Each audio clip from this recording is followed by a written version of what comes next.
guys. I'm Danny Johnson, CEO at TPP, The Positive Porpoise. I'm Jason Miller from Fins Up SoCal Fan Club.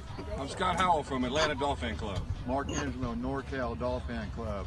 You're listening to Clock Blockers, Miami fans' #1 morning show.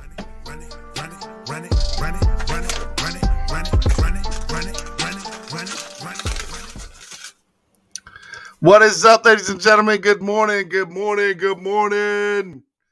Welcome to the #1 Miami fan morning show, Clock Blockers, right here on the #1 Miami fan network, Miami MSM Podcast Network, the #1 show, Clock Blockers. I'm your boy, Stephen D. Super excited to be hanging out with y'all today on this Tuesday take. This take on Tuesdays. I got to come up with a better name. You know what? I have it.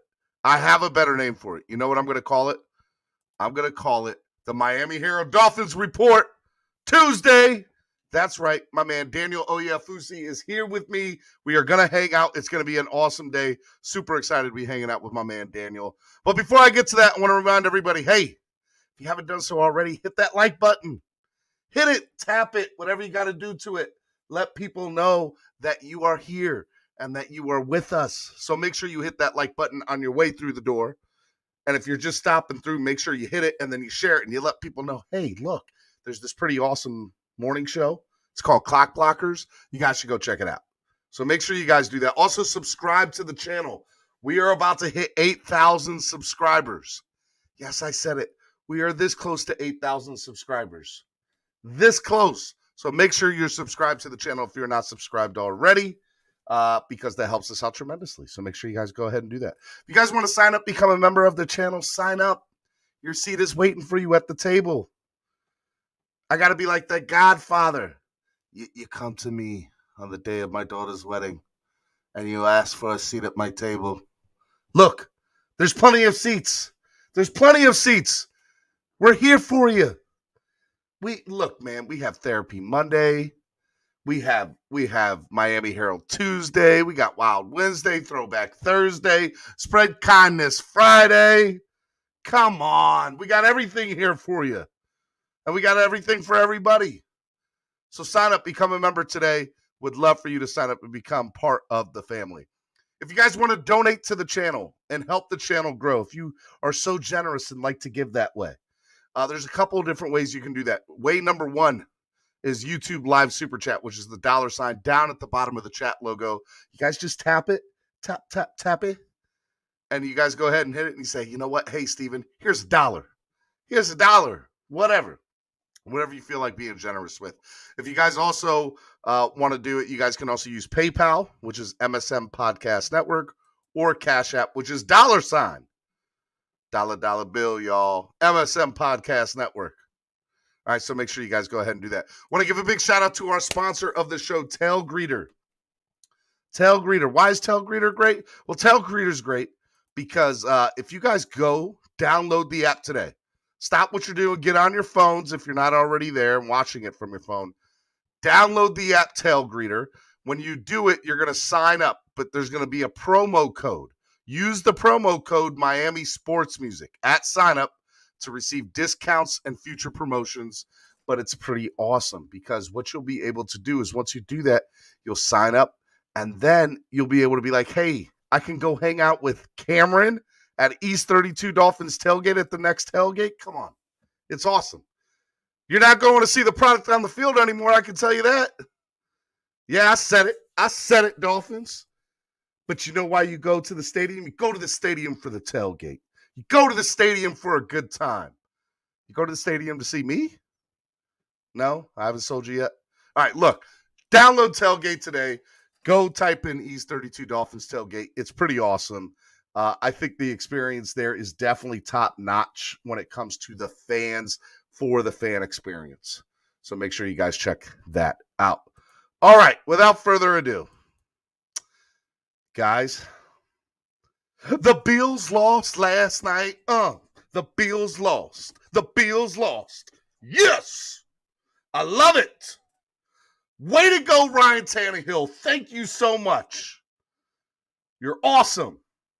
I love it when the Bills lose. I love it when the Jets lose. And I love it when the Patriots lose. And shout out to the Dallas Cowboys. And shout out to the Tennessee Titans this weekend. Yes, sir. Look, it just makes it just a little bit better. Just a little bit better. All right. Enough of all that. I am super excited about everything. Okay, look. Here's what we're going to do today. We're going to bring on my man, Daniel Oyefusi, and we're going to have a good time. That's what we're going to do right now. So without further ado, let me bring on my main man, Daniel. What's up, Daniel? What's going on, Stephen D? I'm doing well. Are you doing like Buffalo Bills lost well, or are you doing like? I'm not gonna lie. I was still head bobbing to the two a time solo D song. I was messing with that. I need a two a time. Time to look. See, deep down inside, this is the real thing. So Solo will tell you he wants to be a sports reporter, like a sports analyst, or like a YouTuber like me. But that's it's not natural to him. Well, deep down inside, I want to be a rapper, but I don't have bars. Well, a fun fact. I got candy bars, but I don't have bars. Well, a fun fact is that for people that know me from back when I was in high school and college, I used to rap a lot. I still produce a little bit. So me and Solo might have to switch one day. Maybe one day he sits in my seat. Daniel. Daniel, don't let me find out you got bars, my guy. I'm gonna just let you listen. You be the judge. You be the judge. All right. So, all right. First, you just had your first trip from across the pond. Yeah. Before we get into the game, before we get onto the team, just tell me about your experience over in London, man. Oh, it was a great experience. It really was. Obviously, the cherry on top couldn't be the Dolphins win for Dolphins fans, but it was a really cool trip. Like I said, I'd been there when I was like 6, so I didn't remember much of it. But just getting out there, the UK fans, the Dolphins fans in the UK were great. I wrote a really cool story. I want to say thank you for introducing me to Wayne Collard, who I spoke to for my story about the Dolphins fans in the UK just being excited of the return of the team. And I had so many people reach out. I didn't know I had such a following from the UK, like the Dolphins. You know why you do, Daniel? Because of clock blockers. Because of clock blockers. Hey. I'm just throwing it out there because of clock blockers. I'm just saying. No, because of Wayne Collard, if anybody, because Wayne's the guy over there. He's good people for sure. So it was a really cool trip. I was able to do like a night tour of London, and I was on a bus and I was able to see the London Eye and just all the different landmarks and stuff like that. So it was really cool. And then obviously Tottenham Hotspur Stadium. It's just crazy. I didn't know it was Dude, open. That stadium looks like like something out of a Star Wars movie. I swear, man. It's not something out of 2021. It's like 4021. So it was crazy, and it was a really good atmosphere and a really great crowd. I was watching the game and they were showing like how the field like opens up like a Lego box. I mean, it's insane how they have the pitch. Now the pitch, Daniel, is what they play soccer on. I'm aware of that, yeah. Okay, all right, I was just making sure. And then they have the field, and it's just crazy. It's absolutely insane how they had all that. How was the food? It was good. So I got a confession. I didn't get fish and chips when I was out there. There was hold up. There was this Mediterranean spot right around the corner from the hotel, and they had like this chicken shawarma which I've never had, which is like chicken and lettuce and pickles and tomatoes, and they wrapped it up in like some pita bread, and it was spicy and. So you like a little bit of spice, Daniel? I do. I'm Nigerian, so I gotta have the spicy food. Yeah. Okay. All right. Well, look, when you come and hang out with us at Fan Club Weekend, the Houston game, you're gonna come out to the tailgate. I don't care that it's outside. I'm gonna make you come outside the tailgate for 5 or 10 minutes. I'm telling you right now, I'm gonna take care of you with some food over at East 32, and my man Cam, he knows how to put a little bit of sauce on some of that food. I'm just saying. I'll be looking forward to that. All right, man. So let's get right into the game. So Jacksonville over for their last 20. Yeah. We're going to talk about it just a little bit more, people, just because I have Daniel up here. I have to talk about it. But after we're talking about it, we're not going to talk about it no more.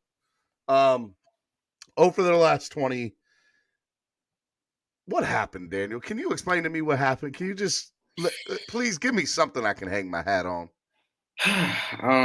It was a weird game, but it was like I wrote it in my lead for my recap. As the game went on and on, the Dolphins had a lot of chances to prove that, yeah, they may have been a 1-4 team, not 1-5, but they didn't. They were a little bit above the Jaguars, and it was like they had a lot of opportunities to kind of put their foot on the neck of that team and just have it not be a game at halftime, and they just couldn't do it. And it's like the longer you keep a bad team around, the more confidence they get, the more plays they start to make, and before you know it, you're losing. And that's what happened. They had a lot of different opportunities on offense, on defense to put that game away, and they just weren't able to. And it's like you keep on hearing the team say, we're close, we're close, we're close, we're close. Well, no, we're not seeing that progression. We're seeing the same story in just a different game. If there's any silver lining, it was that Tua played well. I think Tua played well enough for them to win that game. And, I think that there's a little bit of solace in leaving that game. And while you lost, you said, hey, my quarterback wasn't the reason that we lost that game. I think that there is a little solace in that, and that's an encouraging sign.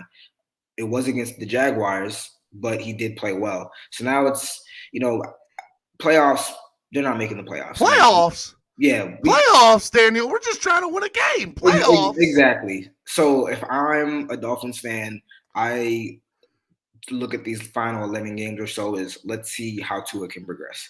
And let's see if he can be the quarterback that we all want him to be. We don't know if Flores is going to see through this season or afterward if he's going to be around. We don't know if Scrooge is going to be around. We don't know.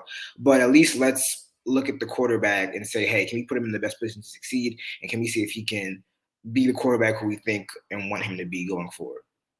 So let me ask you another question about the game on Sunday. So I personally think we lost on Sunday because of coaching decisions, whether it be play calling, whether it be, the two challenges, timeouts, not playing the field a certain way, playing the sidelines instead of the middle of the, what was up with coaching yesterday? Because here's my problem. In the post-game presser, which you were at, you heard Coach Flo say, the question was raised to him, do you think you need to do anything different in order to, basically that's the question. And his response was, well, I think we're preparing the right way. I think we're game planning the right way. I don't think we need to really change anything. We're going about it the right way. Hey, Coach Flo, you're 0-5 in your last 5. So obviously something's not working. I had a huge problem to that answer. Do you remember the response, or do you remember the question that was raised there? And did it hit a certain way with you? I mean, I vaguely recall the question, but I think that, over the course of this leadership, you've heard Coach Flores first take responsibility for the loss. He said it's on coaching, it's on me to get them in the right position. I think that over the course of these 5 straight losses, you could pin blame on various people. But I think generally this game, this most recent loss was the first game where you can say their coaches let the players down. And if not for some different decisions, the players would have been able to come out with a win. At minimum, that would have got taken to overtime. At minimum. Correct. And starting with that last play before the game-winning field goal, it was just a weird circuit. Even after the game, me and the rest of the beat writers that were out there were looking at the game log to see exactly what happened, because it's the Jaguars took a timeout, or they took a timeout before they were about to attempt a Hail Mary, and then they decided not to. And then it was the Dolphins took a timeout, and it looked like they were in a Hail Mary. Why did the Dolphins take a timeout there? It's absolutely insane. Well, the justification of the explanation from Flores was that they essentially were guarding a Hail Mary at first. I think even Mike Gesicki was deep at the goal line to kind of defend a Hail Mary pass because of his height and whatnot. But they took a timeout. So what we would have saw, Daniel, is Gesicki didn't have the angle. That's what that would have been so Dolphins. Potentially. That would have been so Dolphins. But instead they took a timeout. They kind of moved the guys up a little bit, and they were guarding the boundary. So they had 5 seconds left. So they thought that that's enough time to do a little out, get 5 yards or whatever. But as Flores explained, they should have had tighter coverage. And he said, I should have put them in a position where they had tighter coverage there, because a guy with Laviska Shenault was able to just run a slant. That's legitimate coaching, and you're just not having the right game plan out there.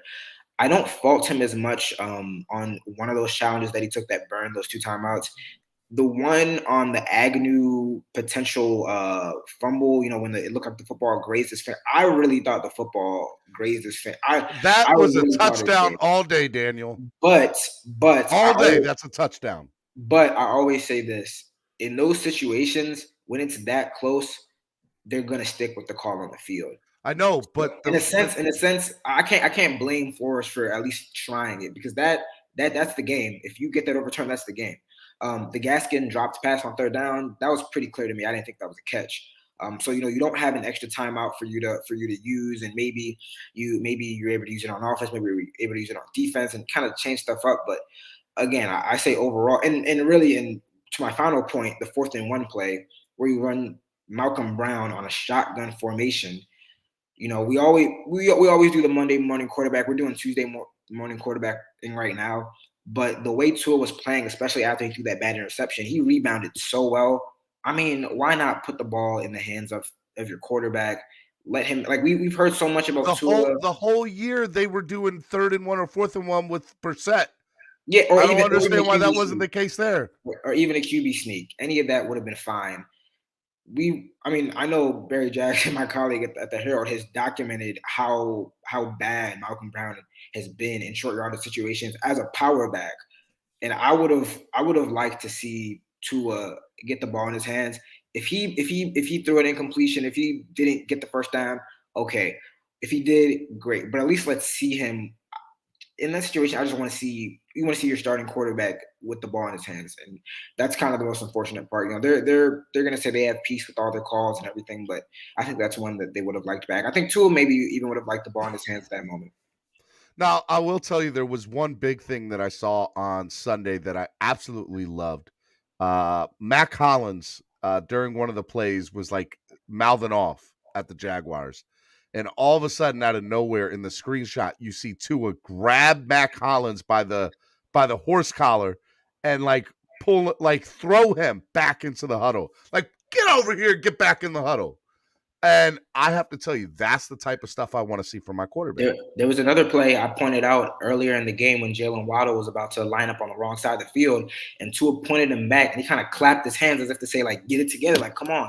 So I like that. I like this. I left that game really encouraged with Tua. And again, it's the Dolphins. I mean, it's the Jaguars. You're not going to take too much out of it. But in his first game back, I thought he looked very good. He wasn't the reason. For somebody with broken ribs, he did, in my opinion. Yeah, I think that when you look at a quarterback, you want somebody who elevates the players around him. And given the fact that there was no Devontae Parker, there was no Preston Williams, no Adam Shaheen, a bad offensive line, he made plays in spite of that. And I think that that's the thing where if you're a Dolphins fan, like there's anybody criticizing Tua after that game doesn't know football, they're a hater. That's the reason why people in the media. But be careful, Daniel. Be careful. You might you got some people up here that are watching it. That be careful. You might get some heat on Twitter for saying that. I mean, I don't know how you can leave that game in particular though and have any major criticism. He's not perfect. He threw a bad interception right after Christian Wilkins forced a turnover, and it was a bad interception. It was very bad. He I don't know why he threw the ball on 3rd and short when he could have just ran the ball, on the scramble play. He pointed that out. He had the first down. The first down. And he's not perfect, but again, he's a second-year quarterback making his 11th start. I know. I understand. I keep on saying I understand that because of the pressure on the organization, because of the way Justin Herbert's playing, because of the way we've seen young quarterbacks do well so quickly. There's going to be a lot of pressure on him. But we still have to remember he's a young 20-year-old quarterback who hasn't even played 16, 17 full games yet. Like in any other situation, we're not having such a big judgment on a quarterback after his 11th start. Like in no other situation are we going to do that.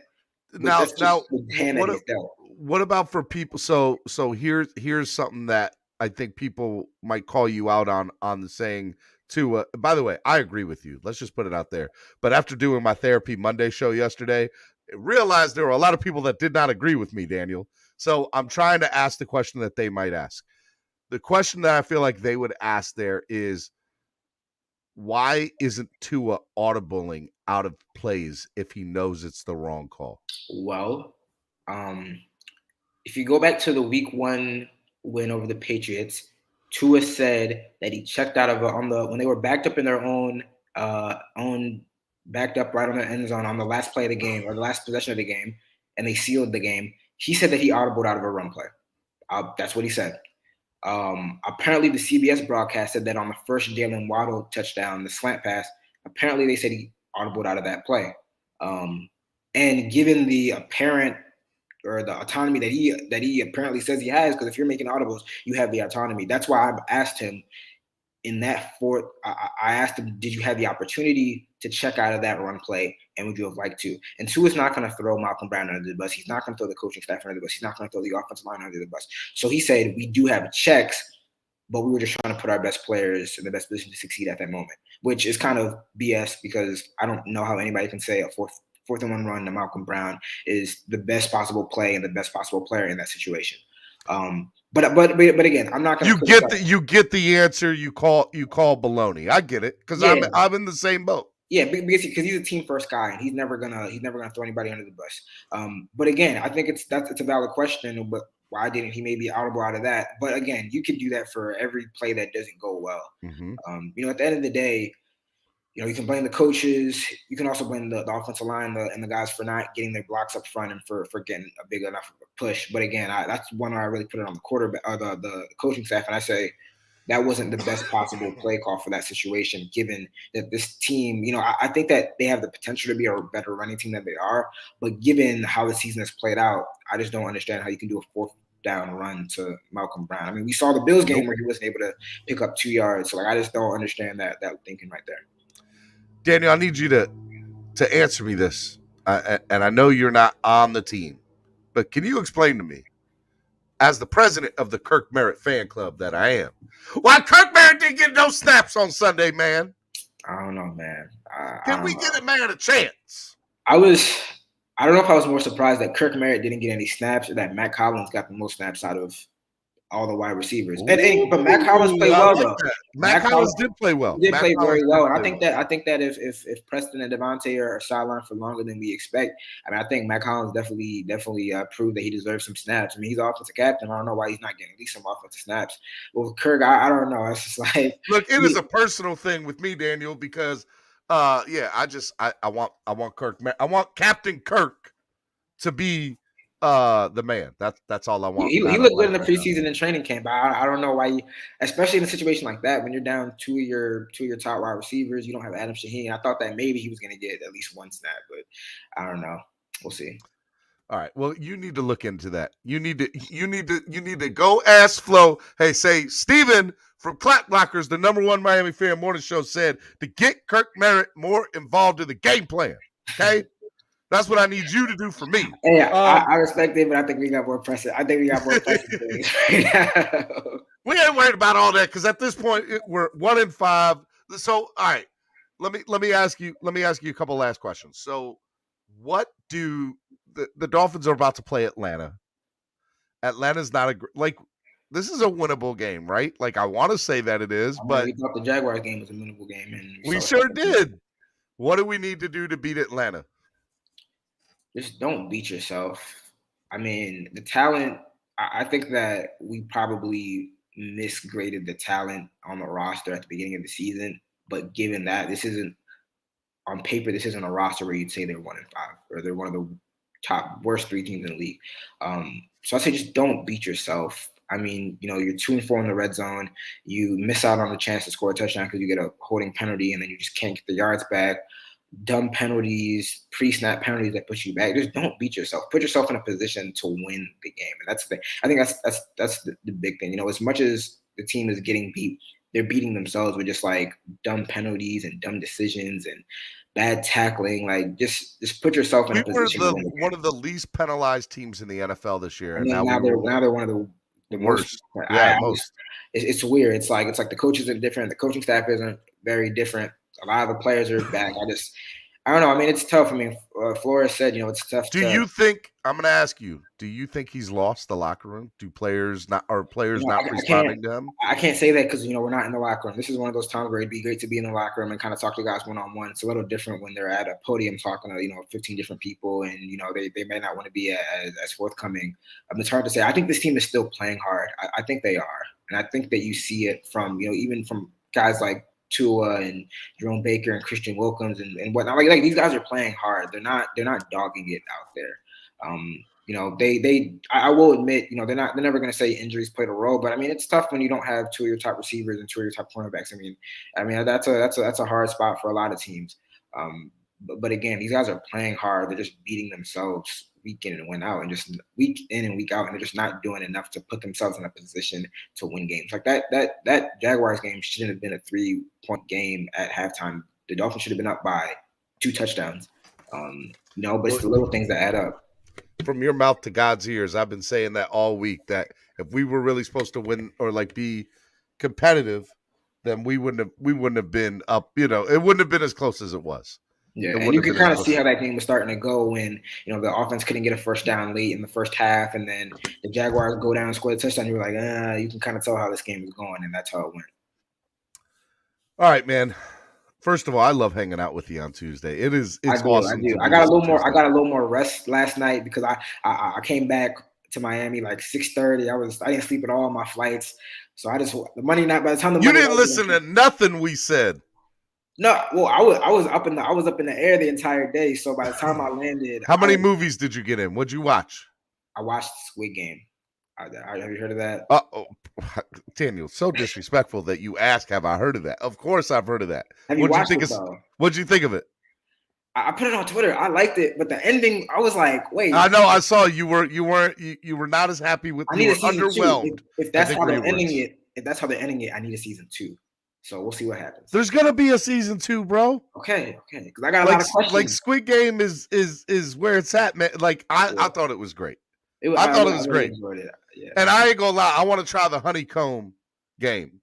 I want to know if that's real. I didn't realize how hard because they melted the sugar, so I didn't realize how hard it was to. Man, I don't know how many rounds I can last in that. I don't know how many games I can last in that. Bro, it was a wild show. I enjoyed watching it. So you got Squid Game in. All right. Yeah. That's a good one to binge watch and really get in. Yeah. That's good stuff. All right, man. Tell people, where can they find you? Promote the Miami Herald, all that. Give me the rundown. Yeah. So obviously, first off, if you want to read any content that I write, go to MiamiHerald.com. Miami Herald. We have the Miami Herald app. It's free. You can read all the content that I write and all of our great sports writers write. We have the Dolphins in Depth podcast, which comes out every Wednesday morning on everywhere that you get podcasts. I'm getting ready to record this week's episode later today. So got another. If you ever want a handsome, good-looking guy that does a morning show every morning to be a guest on the show, I'm just saying I'm available, Daniel. We got like 12 weeks left, so we're gonna work it out. We're gonna work it out for sure. I'm gonna hold you to that, Daniel. Yeah. So where can they find the podcast? Everywhere that you get it. So Spotify, Apple Podcasts, just everywhere really. And even on the website too. If you click on the Miami Herald website, go to the Dolphins page, it'll be up there as well. So and the Miami Herald also has like a sports edition too that you can pay for, right? Sports content. Yeah. So if you're really just interested in the sports aspect of it, we've kind of like a la carte option where you can just pay for the sports content. I'm not sure exactly how much it is, but if you go on the Miami Herald website, it'll be right there. Bro, I love having you on every Tuesday. We're gonna keep this going, man. Hey, look, we got another 11 weeks of this, bro. Yeah, for better for worse, we got another 11. We're married to each other for the next 11 Tuesdays, bro. It's gonna work out. We're gonna be fine. We're gonna do it together. All right, I'm trying to sound strong, Daniel. Help me sound strong. It's hard to keep the faith, but hey, like I said, if anything, take faith in Tua, take solace in Tua, because he looked good. He looked good on Sunday.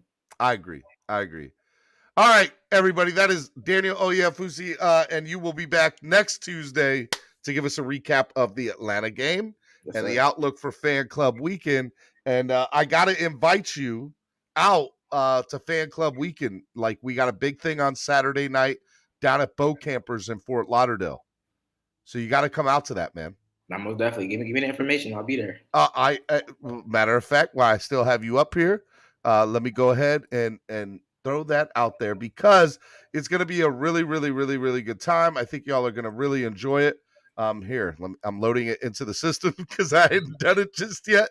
So here it goes. It's loading. So just so everybody knows, Fan Club Weekend on Saturday night from 5 p.m. to 9 p.m., which I believe this will be November 6th. November 6th, Saturday night at Bow Campers in the Fort Lauderdale location will be the Saturday night meet and greet. It'll be hosted by the Worldwide Dolphins Clubs, Mark Angelo, Scott Howell, Mark Angelo, the godfather from NorCal Dolphin Club, Scott Howell from Atlanta Dolphin Club. It's going to be great. They're going to have a live raffle there, raising money for charity, which I am super excited about. Dolphins gear, shirts, jerseys, autographed items, and much more. The money raised will go to charity. You'll be able to meet other fans from across the world. And then there'll be a couple of really cool guys there. The guy on the left, the Honorable Solo D. He'll do a live appearance there. I don't know if he's going to perform that night or not, but he will be there live. He'll have DWA gear for sale. And then that handsome guy you see on the bottom right there, that's me. If you don't know, that's me. And I will be on from 6 p.m. to 9 p.m. streaming live from Bow Campers November 6th, Saturday night. I'm super excited, so make sure you guys are on for that. If you guys aren't coming to the game, you'll still be able to be involved that Saturday night. So, Daniel, I want to see you out there at this thing, bro. Nah, I'll be there for sure, man. All right, man. Thank you for coming on. Anytime, man. Have a good one. Peace. Yeah, see you. Oh, all right. All right. We did it, folks. We did it. All right. Now here comes some fun. Now here comes the fun. I'm going to open up the phone lines. Or the lines. I keep on saying the phone lines. It's not the phone lines. But I'm going to open up the lines because I want to hang out with y'all. So here is the link to get on. I'm going to have 3 or 4 of y'all get on, and we'll talk about whatever y'all want to talk about. It's your day. It's your show. The swear jar is back in effect, just so y'all know. The swear jar is back in effect. This is not Therapy Monday anymore. Okay? Just so everybody knows, I am getting a swear jar logo made, and I'm hoping to have some swear jar shirts made up. I think y'all are going to like it. I've already got some of the designs printed out. It's pretty awesome. I'm not going to share it quite with y'all yet because I want to make sure it's all set, but I am super excited about it. In the meantime, let me bring in these wonderful gentlemen, Cap for Life, Fins for Life, Russell. What's going on, guys? How y'all doing? What's up? Good morning. I'm doing all right, Stephen, but it was an amazing thing to watch the Tennessee Titans beat the Buffalo Bills last night. And I hate to be this guy, but I think that's who I'm going to root for the rest of the season. At least they know. I wonder why. At least they know how to beat Buffalo because of Ryan Tannehill. They know how to beat Buffalo, and guess what? They got Derrick Henry. We could have had something very close to that, in my opinion, and everybody can argue with me all they want. It's simple. Everybody jumping ship already. Wow, I wonder why. In Pittsburgh. Yeah, because they're trash, and it has nothing to do with Tua. People need to stop blaming Tua. Cap's going to get on y'all. Y'all better watch out. But everybody jumping ship. I wonder why. Everybody's so supportive of Tua, but everybody jumping ship. Hey, Cap, 70% completion, and y'all jumping ship. I'm here, Cap. I ain't going nowhere, Cap. I'm still here, but I'm just rooting for the Titans now. Casual I never thought I'd say that. And y'all jumping ship already. I wonder why. Hey, no. Don't say y'all. Don't say y'all, Cap. I ain't jumping ship. I'm just choosing to enjoy watching a team that knows how to beat Buffalo. I think you might have a little Tannehill love in you. Stevie, real quick, I always liked Tannehill. I never thought Tannehill was Russell, real quick, I'll give you the floor, buddy. I'll give you the floor, Russell, real quick, because I got to go real quick. But Reason comes off yesterday with great stats, 70% completion for Tua, second in evading pressure. How the hell is that working out for us still? You guys give me all these stats. At the end of the day, like Larry says, stats are for losers, bro. At the end of the day, you can throw all the numbers you want. We still lost to a team that had a rookie quarterback and a rookie coach. I'm going to leave it like that because obviously everybody wants to have the blind-ass fans on, like the blinders on. Hey, swear jar. You guys want to jump ship. Cap. Swear jar, Cap. You guys want to jump ship, but you guys want to support the quarterback at the same time? How does that work? Because it's not his fault. It's this simple. It's coaching. and it's draft problems. That's simply what it is. And you can see But it by hey, watching other teams succeed using some of our own former players. Obviously, Tannehill He's is a doing veteran, just bro. You fine. can't you can't compare it. Tannehill. Tannehill's way better than Tua right now. No, he's hey, not. that's not what No, everybody he's say. not. Everybody and No, their he's mother, not. the Big O. Hey, If you Stevie, don't when you believe talk He to that, does the you're not. Big He O, does delusional. not have. Stevie, when you talk to Listen. the Big Hold up. O, you tell him Cap, how Ryan Tannehill looking I now, don't buddy. have long either, brother. I'm getting All ready for right, work. I Cap. don't Be have long good, either. Cap. Be easy, man. All right. See you, Cal. So All right, Tannehill is Russell. not as good as Russell, hold Tua up, because he does. Let me real quick. I'll let you talk. Give me 1 second. Let me bring on Lance, Dolphin Don, Estefan, and Alex D. Go ahead, Russell. Okay. No, Tua is better than Tannehill, and it's blatantly obvious, especially behind. If Tannehill was behind this O line, he would probably be already in the mid-20s in sacks. He doesn't have the same pocket presence still, even in this far into his career. He didn't even throw the ball that much because he didn't have to, because it was smart planning with the way that team was built. That team is built through Derrick Henry. They gave him a running game, which we came close in 2016. Unfortunately, he got his, knee tore out by Calais Campbell on that dirty low hit. Because I think 2016 was probably the year that we actually had an opportunity to do something. And I think we would have beat Pittsburgh in the playoffs that year if it wasn't for Matt Moore being trash. So let's make this simple. Again, Tua is not the problem here. It's coaching, and it's the fact that they did not put the right players around this team to win and be successful. It's blatantly obvious. You can see it. We should have drafted Najee Harris. We should have done more with the O Steven, let me line. know where I can We go. should have made. We should have All made right, more Russell. Let me build give some of this these team other the guys right a way. chance to go. Go ahead, guys. Go ahead. Let me go real quick, Steve, because I got to jump off, man. Yeah, me too. Good I morning, got work everybody. in like 5 minutes. Is It's that good S to. is on here? What up? What up, All right, Estefan first. Go, Estefan. Yeah, man. I just want to say good morning, to everybody. Good morning, brother. Be able to see everybody on this platform. You know what I mean? That's the positive. Obviously, this team sucks. Yep. But, yeah, man. It's kind of odd to me how, you can tell people that are just Tua fans and not Dolphin fans because they're not real. Because right now, Andrevius is not real. you always get Andrevius is not real. I got you. No, He no, doesn't exist. I'm a real boy. I didn't really hear what y'all were talking about. I was behind, and I heard Cap say something. But to Cap's point, they only want to fit their narrative because they always want to throw the record out there, and he has all these wins. I always say records aren't a quarterback stat, but how do you like that now? He just lost to the Jaguars. If y'all always want to throw his record in there, go ahead and throw that record of losing to a winless team now. He lost to a winless team. That's not good, y'all. So that's what it is. Y'all have a good rest of the day. All right, that's the thing. All right, go ahead, Alex. Washington went 4-12 last year. What's up, Alex? How are you? I'm good, man. Good morning, guys. How's everybody doing? Pretty good. Good morning. I'm gonna be real quick because I gotta jump off for work in like 4 minutes. Russell, I know you made a point about 2016 about if we would have beat Pittsburgh if Ryan Tannehill was in. I don't think that's true because our defense was all banged up that year too. We had no Rashad Jones, we had no Byron Maxwell, we had nobody back then in the secondary. If you take a look at it, Pittsburgh just walked all over us in that on the defensive side of the ball. Tannehill opened the run game for Jay Ajayi. It was different when he was back there. Yeah, that's true. I get that, and I know to your point yesterday, you mentioned something about you mentioned that you don't like Chris Greer. Yesterday no, morning. I know you I didn't like the hire from the get-go. I can't stand that dude. I would personally love to walk up and kick him in the face.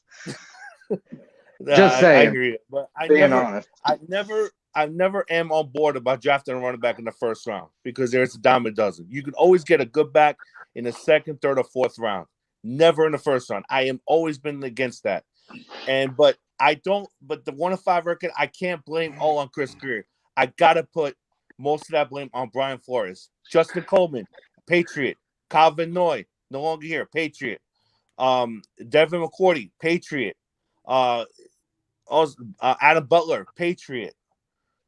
You know, Eric Flowers. He didn't like Eric Flowers. He didn't want Eric Flowers here. He wanted to go young.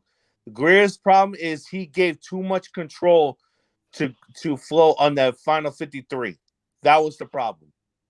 That was the main problem. That's why this all falls on Flo, because if you think about it, every GM that leaves Miami has succeeded in other teams. Jeff Ireland, Rick Spielman, and also Dennis Hickey. New Orleans, the Buffalo Bills, and the Minnesota Vikings. So, you know, you're making me real sad saying those names, because they've had some semi-success outside of, you know, being a part of this team. I definitely agree with that. Alex, before I let you go, before you get out of here, any final things? I just think for the rest of the season, it's all about Tua's development. We got to give this kid a chance. I'm gonna be at every single game because I spent over $5,000 on my season tickets to this team. Oh, you live down there, Alex? Every game. Huh? You live down there? Yes, I live in Pompano. All right. So we're going to see you at the Saturday night meet and greet on November 6th in Fort Lauderdale at Boat Campers, right? I'll be there, man. I'll be there. My man. And he'll be at East 32 tailgate on that Sunday for Fan Club Weekend. I'll definitely be there as well, man. I'll definitely be there. I got blue parking, so I'll bring my fiance, and we'll all have a great old time before we get into that stadium and watch the Dolphins beat up on Atlanta. Got to shut down Kyle Pitts. Hey, that's this Sunday coming up. I'm talking about like 3 Sundays from now, the Texans game. Oh yeah, I'll be there too. I'm not selling my tickets. That's what I'm talking about. Alex is a real fan. Alex ain't no fake fan. He's a real fan. I like it. All right, Alex, be good, yo. All right, good night, guys. Let me bring in my man Lance. My man Lance is out here driving. He out here trucking. Yeah. Lance? What's happening, brother? Hey, I thought of a new nickname for you. Go ahead. Dude Love. Dude Love. Dude Bang Love. bang. I like it, Lance. All right, Lance. So real quick, Lance, I'm gonna get up in your personal business. You drive 18-wheeler? Yes, sir. Oh, so where are you trucking to right now, my guy? I started in Wisconsin, heading to Oklahoma. Woo! Lance out here putting in them hours on Dravius. He putting in them hours, Dolphin Don. I wish I got paid by the hour. Hey, hey, bro, I hear you, man. All right, Lance. So tell, first of all, thank you for driving and listening to the #1 Miami Fan Morning Show. It means a lot that you're doing that. I've been watching you for a while. I appreciate it, Lance. I really do. That's what I want to see. I want to see more of that. Tell all your Miami trucker fans to tune in every morning. What's your thoughts on everything, man? Because I know you got some thoughts. You've been listening. Well, the thing I wanted Herbert, but we got Tua, so let's deal with it.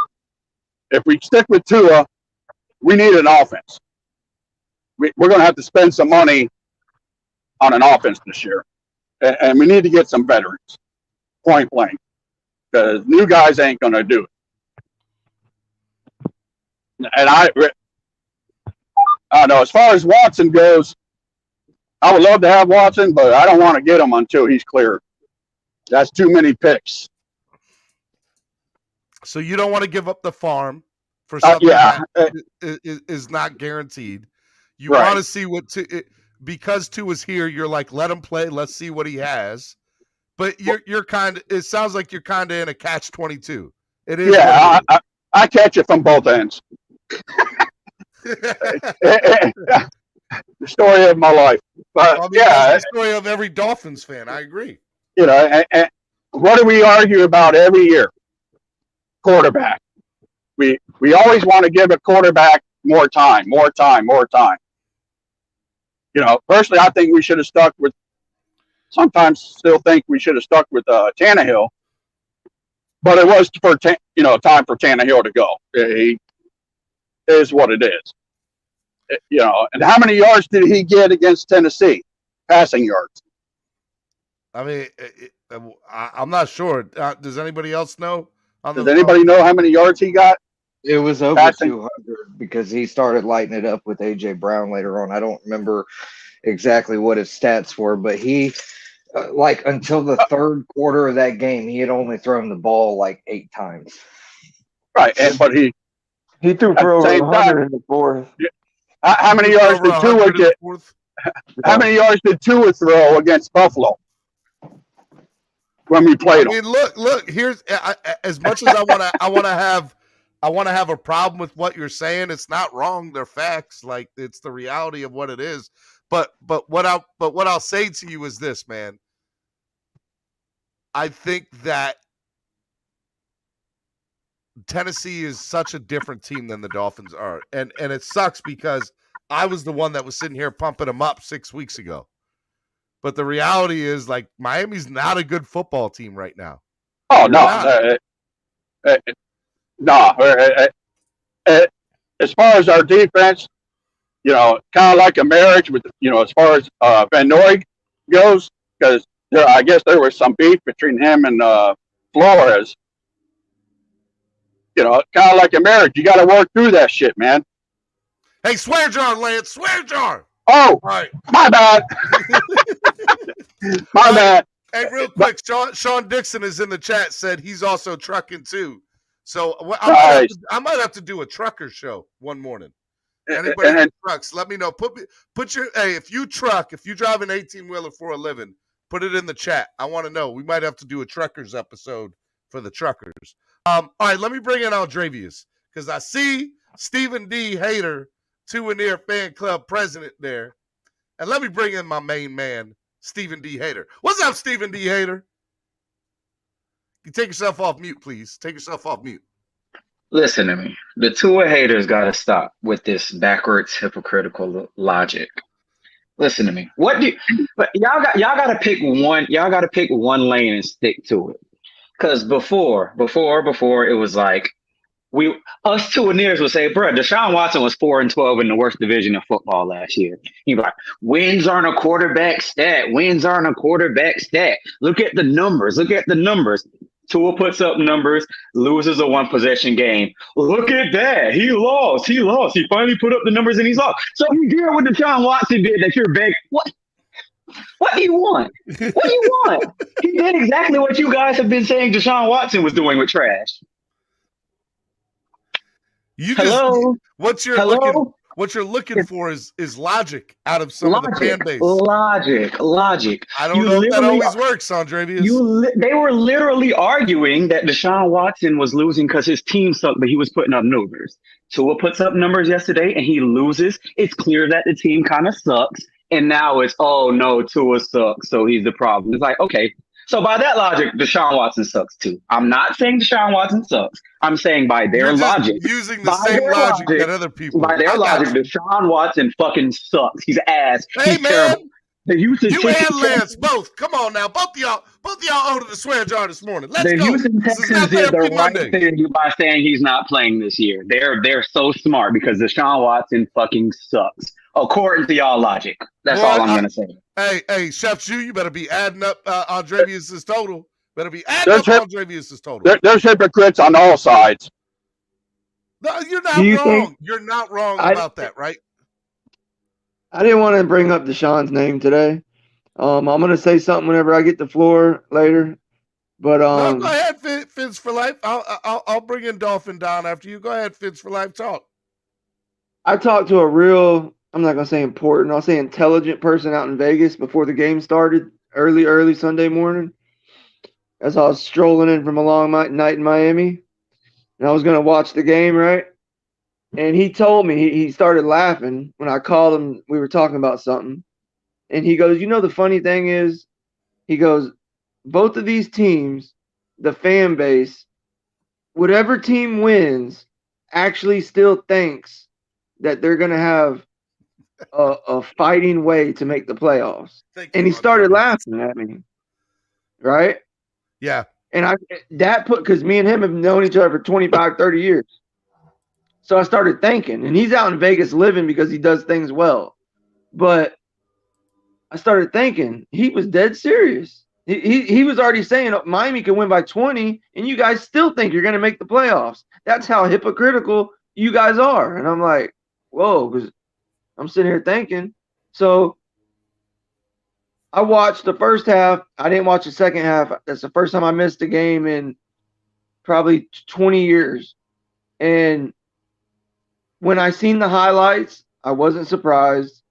And then when Tua does good, they blame the coach. And I don't want to get into that part either. I like Tua. I mean, obviously, Deshaun Watson's a better quarterback. But neither here nor there, the roster is not good. But to go back on that point, the roster is way better than Houston could ever dream of when we're healthy. Last year, we didn't have no injuries. You understand what I'm saying? We didn't have no injuries. 100%. I don't think you're wrong. As Andrevius would put about logic, Fins for Life, you are not wrong in your logic at all. No, yeah, and Tua's gonna be good. He needs time, but a great quarterback pulls that game out. Mm-hmm. I went back and rewatched it. He's young. You can't expect that from him. And I love Tua, but my whole thing is I think I got caught up in it. I can admit when I'm wrong. I thought the roster was better than it was. And I'm going to stick to my guns. I think we were a 7-win team at the most last year.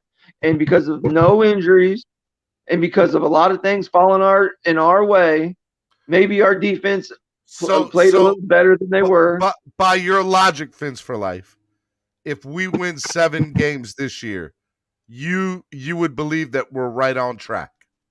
Yeah, if we 800, yeah. Well, you can't go 800, but if we win, 7 to 8 games. We're right. That's not a bad season from where Tua got put in when he would be he was 1-4. He wasn't 1-4 as the souvenir people put it. 7 wins gets us 6. 7 wins total gets us 6 out of the last 11, right? 7 wins gets us. Or no, 7 wins gets us 6 out of our last 11. 8 wins gets us 7 out of our last 11, which means that Buffalo, Baltimore, and the Saints are probably losses, right? And that's 8, 9, 10, and maybe one more. Yeah. So I look, I mean, that's a fair assessment. I would say that's a fair assessment. All right, real quick, because I got other people in the back room, and I want to let my man Dolphin Don go. I do want to say Andrevius has paid his debt to the swear jar, as he so eloquently put it. Swear jar as the only guy who pays his debts. LOL. So Andrevius is putting everyone on blast, saying nobody pays their swear jar debt except for him. Okay, I'll get mine later. Lance say he give me, but did I say it with the right amount of force, Andrevius? Was that the way that you said it? Yeah, shaking your head. Okay. All right, go ahead, Dolphin Don. What's up, Dolphin Don? Hey, what's good, everybody? Hey, Andrevius, man. Hey, props to you for paying your debt, man. And also, P.S., we all hate you for having such a cool name like that. But anyway, I mean, it's like I feel like the Lion King every time I say Andrevius. Say it again. Say it again. Anyway. Andrevius. Oh, I like that. I like that, Dolphin Don. I like it. What is the name in Lion King? Mufasa. That's what I was calling Tua, man. Remember? But anyway, I want to say this. This is Hot Take Tuesday. Tua is the GOAT. Oh. You know what I said? Woo. Tua is the GOAT, the scapegoat, because everybody wants to blame everything on Tua. Look how Andrevius. He is the GOAT. He was so excited for a second that he said scapegoat. Boy, his face just turned. Yeah, I mean, I admit I've been on the kid, but you know what? And props to you too, Stephen, for that necklace. Because I'm in my walk, I've discovered God don't just put people in your life random. He puts them in your life to bless you, or you can bless them, or both. And you know what? Guess what? Tua's in our lives, y'all. Sure is. So he's our quarterback right now, and that's just kind of the way we need to roll. So I've changed my tune. I'm not a tuneer, but I'm waiting to see patiently. All right. Oh, big shout out to A's, Dolphins, and Grizzlies World with the $10 donation. Thank you for the donation. Flo has got to go. He does got to go. I'm sorry. And me and Tua will be playing ukulele all night. Oh no, all night, baby. Woo! Did I do the Nature Boy right? A's, Dolphins, Grizzlies World. Aloha. Aloha. Okay. I'm mad at you. All right, let me bring in some people in the back room here. I got my man John. John, I ain't even gonna try to say your last name, cuz. Luis and Ennis. What's up, John? Hey, what's going on, everybody? Have a great morning. Just quickly, a couple of points I want to make. Tua was good on paper, and Tua didn't lose us the game, but Tua did play the Jacksonville Jaguars. And when we start playing some really, heavy defense teams, I just don't think he's going to hold up, especially in this league. I mean, I feel like every other team has got an elite quarterback, and we don't have that quarterback. And we have to have somebody that can at least, go blow for blow if it needs to get to that point, to keep up with the score. 20 points against Jacksonville. You can tell me that Tua, he did have a great game, but he should have put up a lot more points than just 20 points. I mean, when you're looking at Josh Allen, when you're looking at Cincinnati's quarterback, who's just escaping my name right now, I just can't remember, Burrow. They're doing a hell of a lot more in this league than Tua is going to be able to do. And he does go through, he is making some strides in his progressions, but he's just not, we're just not a disciplined enough team to have Tua as our quarterback if we want to compete in the playoffs. I think I had us going 8-9 at the start of the season, and that was me being optimistic. I knew this year. This year? And this year. Let me dive into that, John, because that's an interesting take. That real quick, just want to say shout out to Lance, the truck driver. Lance just signed up to become a new YouTube member. Shout out to you, DWA for life. Welcome to the family. All right, let me ask, because that's a very interesting point, because I'll be real with you. I want to say everybody here, or most people, I don't want to say everybody, I'll say most people that we've talked to, most of the Dolphins YouTube community had us winning 10 to 12 games this year. You had us at 8. So explain to me, we started 1-5. It sounds like, in your theory, maybe we're right where we're supposed to be. Is that right? Is that wrong?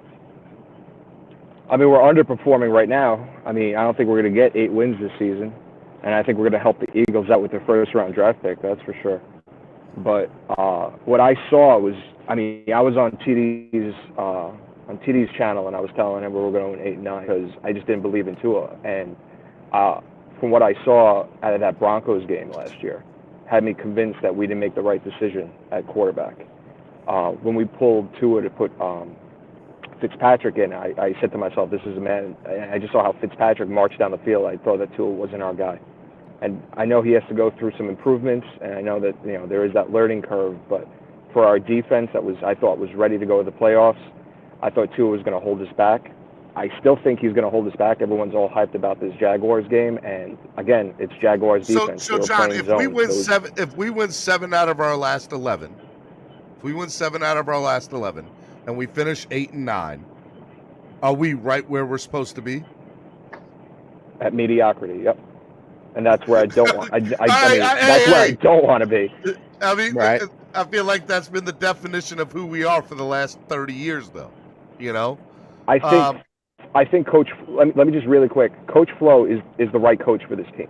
He may be losing the locker room right now, but I know for a fact, out of all the coaches that we've seen thus far in this league, he's the right man to get us to the playoffs. He has that temperament, and he has that that learning curve where he won't make the same mistake twice. So I think we keep Coach Flo, and I can't believe people are like dissing Greer. I know Greer, we can't pick in the draft, that's for sure. But Greer's made some hell of a lot of good moves in the offseason. So he's made good space. So let's have this conversation real quick. So he's made good trades, and some would argue that they haven't even that maybe the trades haven't even been all that great. Like, you've been overplaying your hand. But you have to admit that the talent evaluation and some of the picks that, like, come on, Noah Igbenogany has no business being on an NFL field. None right now. I don't know what we do with talent evaluation. I don't know who we put in charge, but as long as Greer's making the moves in the back, I don't know if you don't keep him as GM, just keep him for the sure fact that in this offseason he made some pretty ridiculous moves that no one saw coming. I think we could all agree on that. There but is as far as the evaluator, and I'm just playing devil's advocate for you here, John. I'm not saying I'm disagreeing or agreeing. I'm playing devil's advocate. You have to admit, to a certain extent, he's overplaying it. Like you drop from 3 to 12 to go back up to 6 or to wherever, to 6. Like, I feel like you're overthinking. That's true. He definitely, did too much. To me personally, I think we should have just stayed at 3. I think we should have just stayed at 3. I don't know why I understand to get the extra draft capital, but we're at the end of our rebuild at this point. I mean, I don't understand what we keep doing just to add more draft picks. If we're a team, I'll be real with you. At 12, I don't think we would have lost anything at 12. Waddle, okay, but and I like Waddle. By the way, I still think. No, I would have picked Sanu. I don't know what we were thinking picking Waddle. I would have grabbed the offensive tackle at that point. I don't know why we were going after another. I'm gonna do you one. So right now, if there's a rookie of the year, it's what's his face from LSU up in Cincinnati. Jamar Chase. Jamar Chase. He right now is currently the rookie of the year, right? So if I had to say anything, if Waddle and Tua can somehow pull out the connection, like Waddle had 2 touchdowns. If he keeps this up, Waddle could come from behind and win Rookie of the Year. Did anyone notice, though, those 2 touchdowns to Waddle were the exact same touchdowns? I think Waddle's had 3 touchdowns all season, right? Am I wrong in saying that? 3 touchdowns? Yeah, but those are the exact same plays that they run for Waddle. How long before a defense picks that up? All 3 touchdowns to Waddle. If it ain't broke, don't fix it right now, and they ain't picking it up. So let them exactly. If it works, it works. If it works, it works. Here, that. By the way, that's my beef with the Brissett and 3rd and short. I ask anybody who watches the show on a regular basis. I hated the very first time they brought in Brissett in the New England game for the first down marker. I was like, "What are y'all doing?" Yeah. But it worked. So why wouldn't you do it last week against Jacksonville and London? It made no sense to me. None at all. So no, especially you got to have Tua pass that ball. I mean, I don't understand why if you're going to leave Tua in that position, you got to have him pass that ball, especially when he was that hot at the end of the game.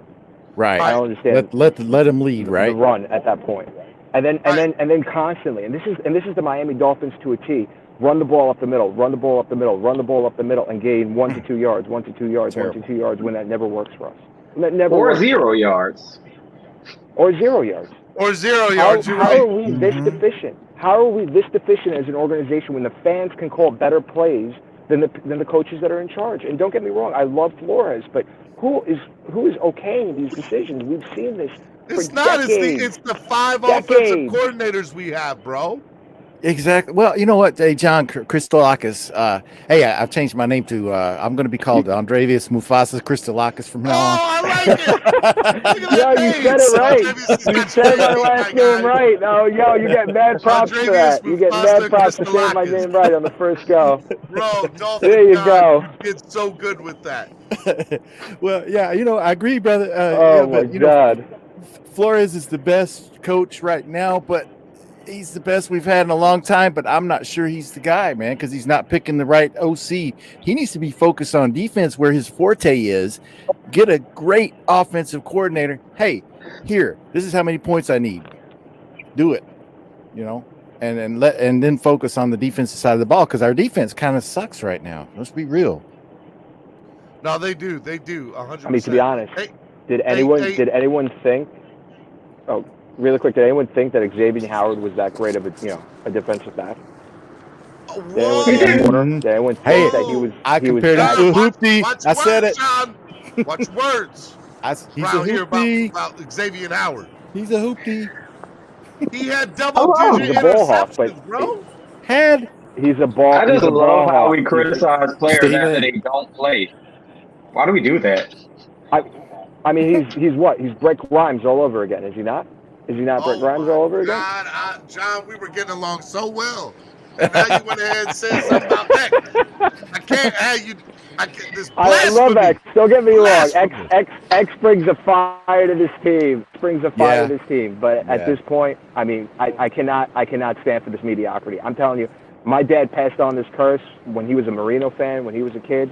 And I just want to see this team win one playoff game. Oh, see, one playoff game. That's all I want to say. Made on Vintage, Ennis, what's up, Ennis? Can you hear me, Steven? I can hear you. I want to address the guy that said last year in the Denver game, he seen that Tua didn't have it. This is my thing. Josh Allen didn't have a 300-yard game until his third season. If Josh Allen was our quarterback, we'd have been ready to get rid of him in the second year. We've been ready, so get ready of these players. This is a microwave scouting on these guys. Like, y'all get ready. Second year? Hold on. Ennis. I'm going to cut you off for a second. But he threw he has 300-yard games within 12 starts. He hasn't had a full schedule season. Andrevius, call him out, Andrevius. No. I'm on his side, but he's saying we would have cut him off after the second year. But after like 3 games, we would have been done with Josh Allen the way he was playing. You know what I'm saying? But like 3 games, we would have been like, this guy sucks. We got to get rid of this loser. Right, yeah, but do you think that's us as a fan base, though? Like, yes. This brings up a unique point because, I say this, we don't know what a winner looks like. So how are we supposed to evaluate something that we've never seen? Well, honestly, I mean, the Bills, you think they know what winning looks like? Bro, Josh Allen looked like the worst quarterback in NFL history in the first 2 years of his career. He looked like probably the worst quarterback. Not at all. You've been here since day one. Bro, who has called that man a fraud? This guy right here. I've called Josh Allen a fraud. Bro, Josh Allen looked like he couldn't throw a rock into the ocean his first couple years. He looked like he couldn't throw a rock into an ocean. He's the only reason he had a good year was John, I'm really about to question if you actually watch football, if you're about to say what I think you're about to say. Josh Allen looked good his first 2 years? What? Josh Allen had the potential. Tua does not have the potential. Oh, my God. Josh Allen shows potential. God. Trevor Lawrence shows potential. Hey, are you guys serious? Mute his mic, bro. Mute his mic, bro. John, okay. John, I'm going to tell you right now, my guy. All right, first of all, I like you. I appreciate you coming on. I want to have you keep coming on. But I'm going to call you out right now because I'm telling you right now, Buffalo fans were calling for Josh Allen's job after the first 2 years. They did not want him. No. The only reason he had a good year last year was Stephon Diggs. That's it. Stephon Diggs is the only reason he had a great year. No, he got hurt, and he came back after he watched the game. Stephon Diggs is a hell of a good wide receiver, but Josh Allen is not what you guys made him out to be in the first 2 years. His passing yards? The amount of passing yards he's throwing? Are you serious? Bro, I'm telling you Josh Allen was putting up numbers. Listen to my words, John. Go look at his first.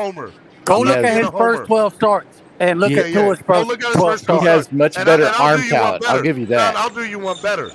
I'll one up his arm, guys. Seriously, guys. His arm strength was there.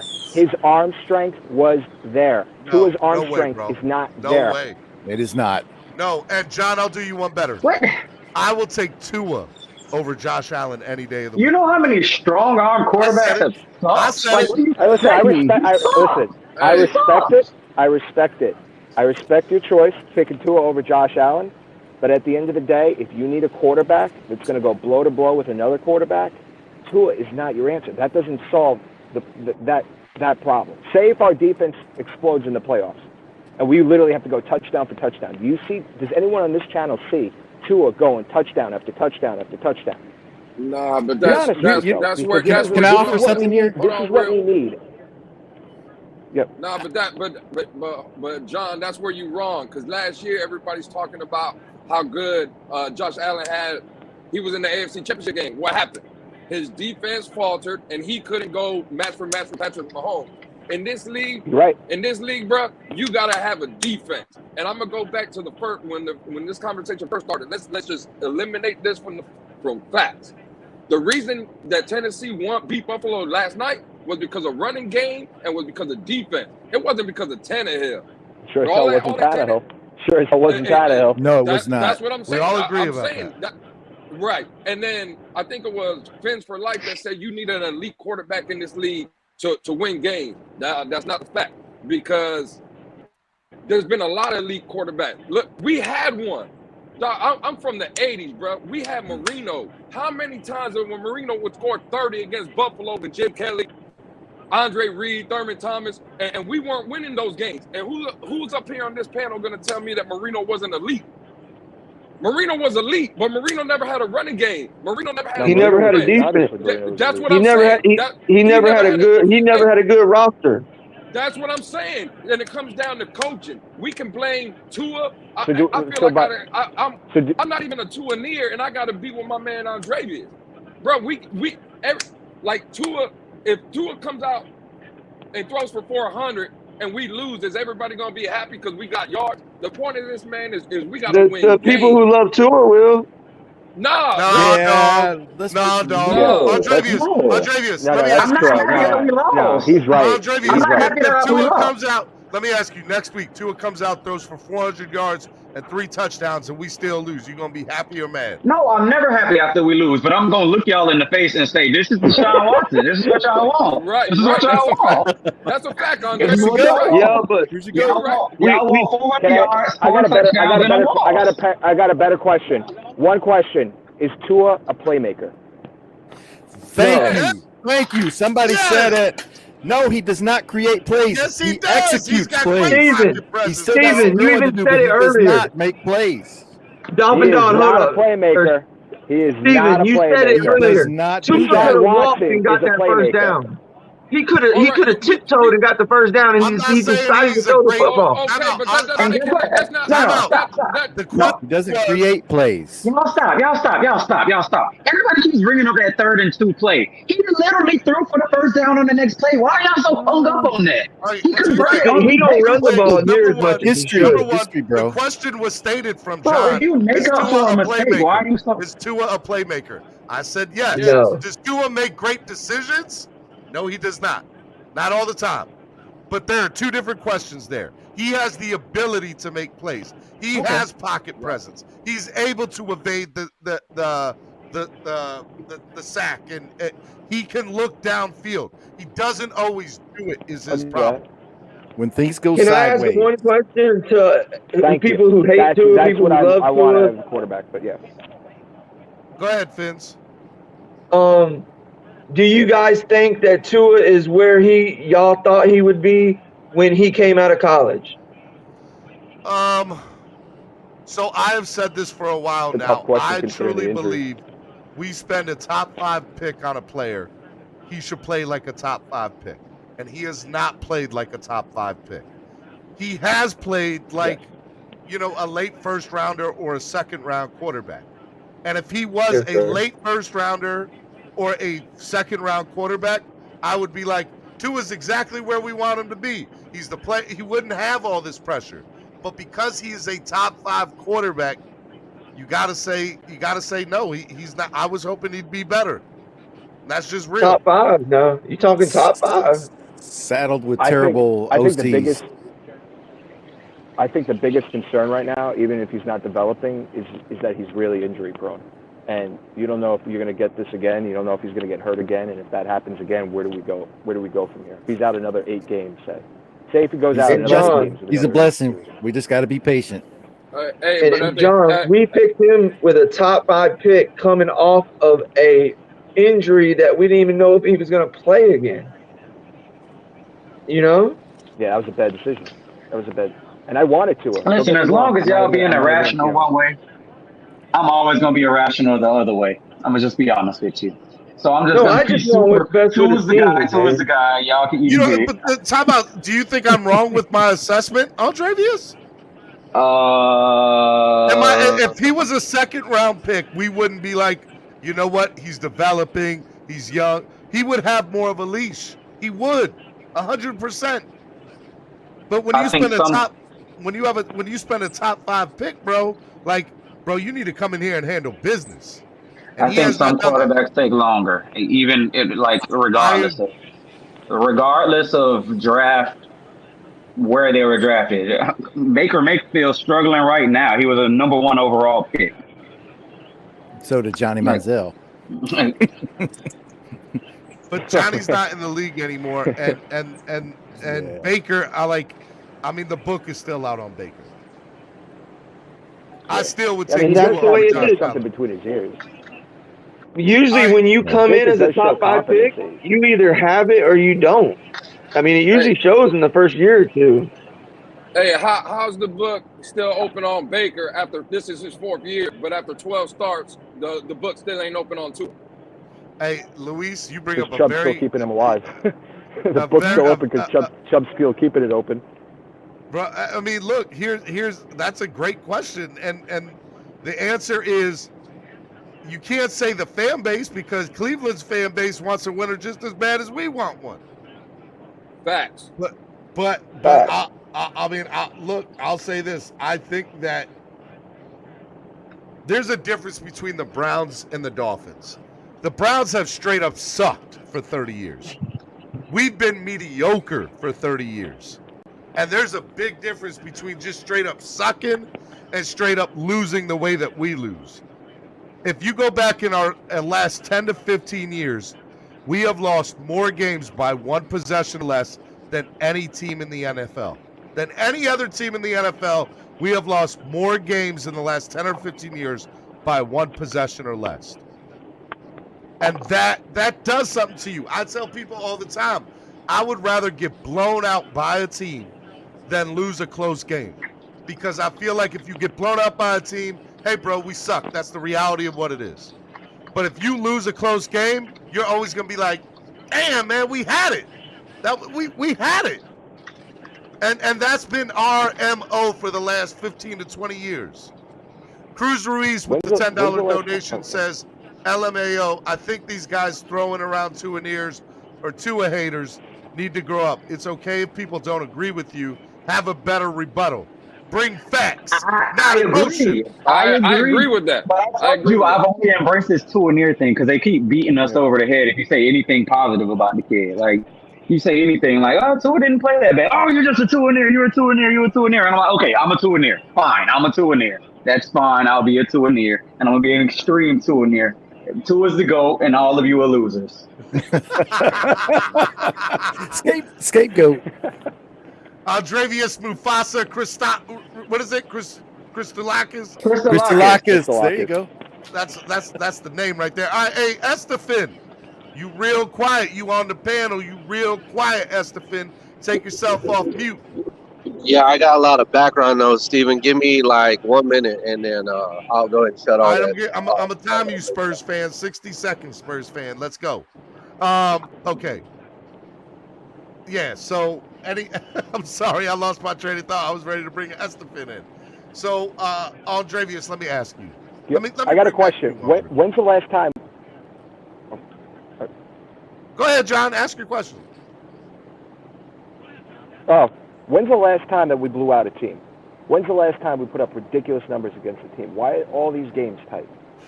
Last year against the Rams. Is it Flo just trying to control the Rams? We did. 49ers, basically. When the Rams, the 49ers, and the Jets. The game that comes up for me is the Texans game a few years ago in Miami.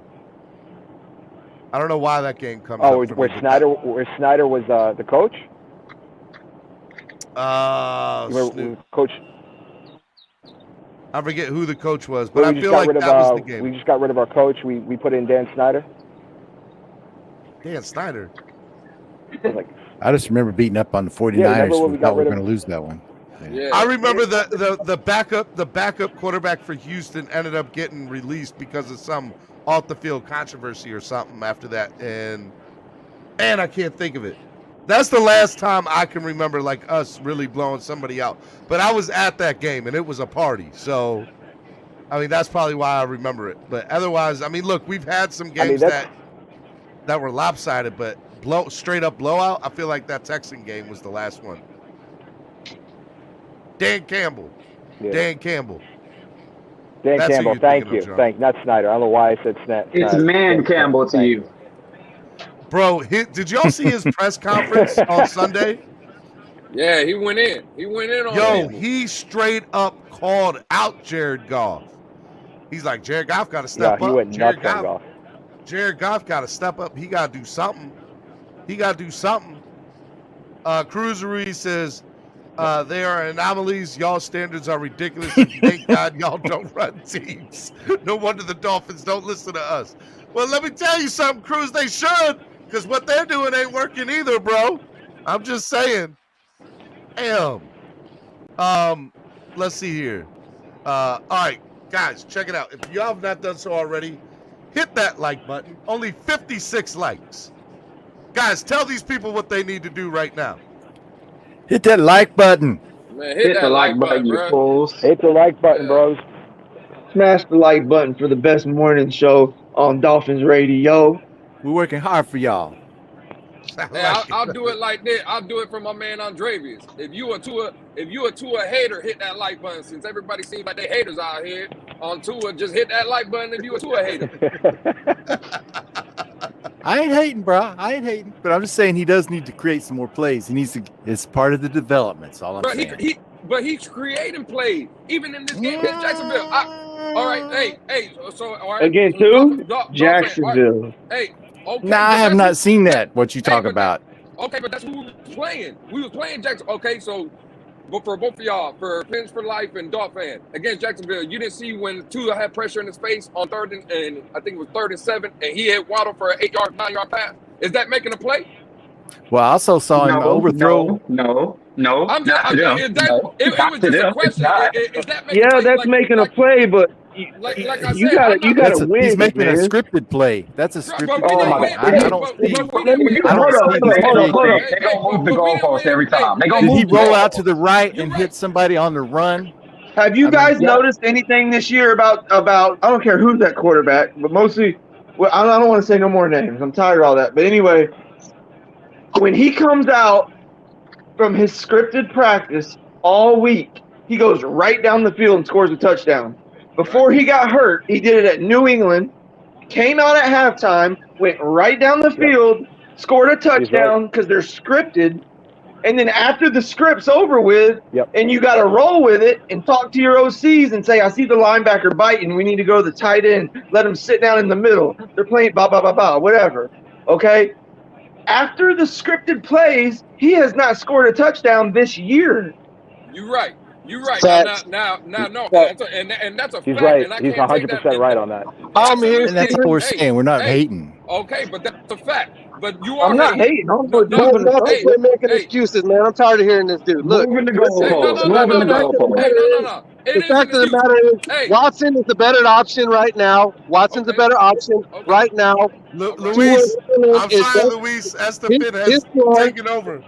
Right now, his floor is Johnny Manziel, and his ceiling is Doug Flutie. I'm sorry, but I don't want to stick around with Doug Flutie. So they need to go get Watson.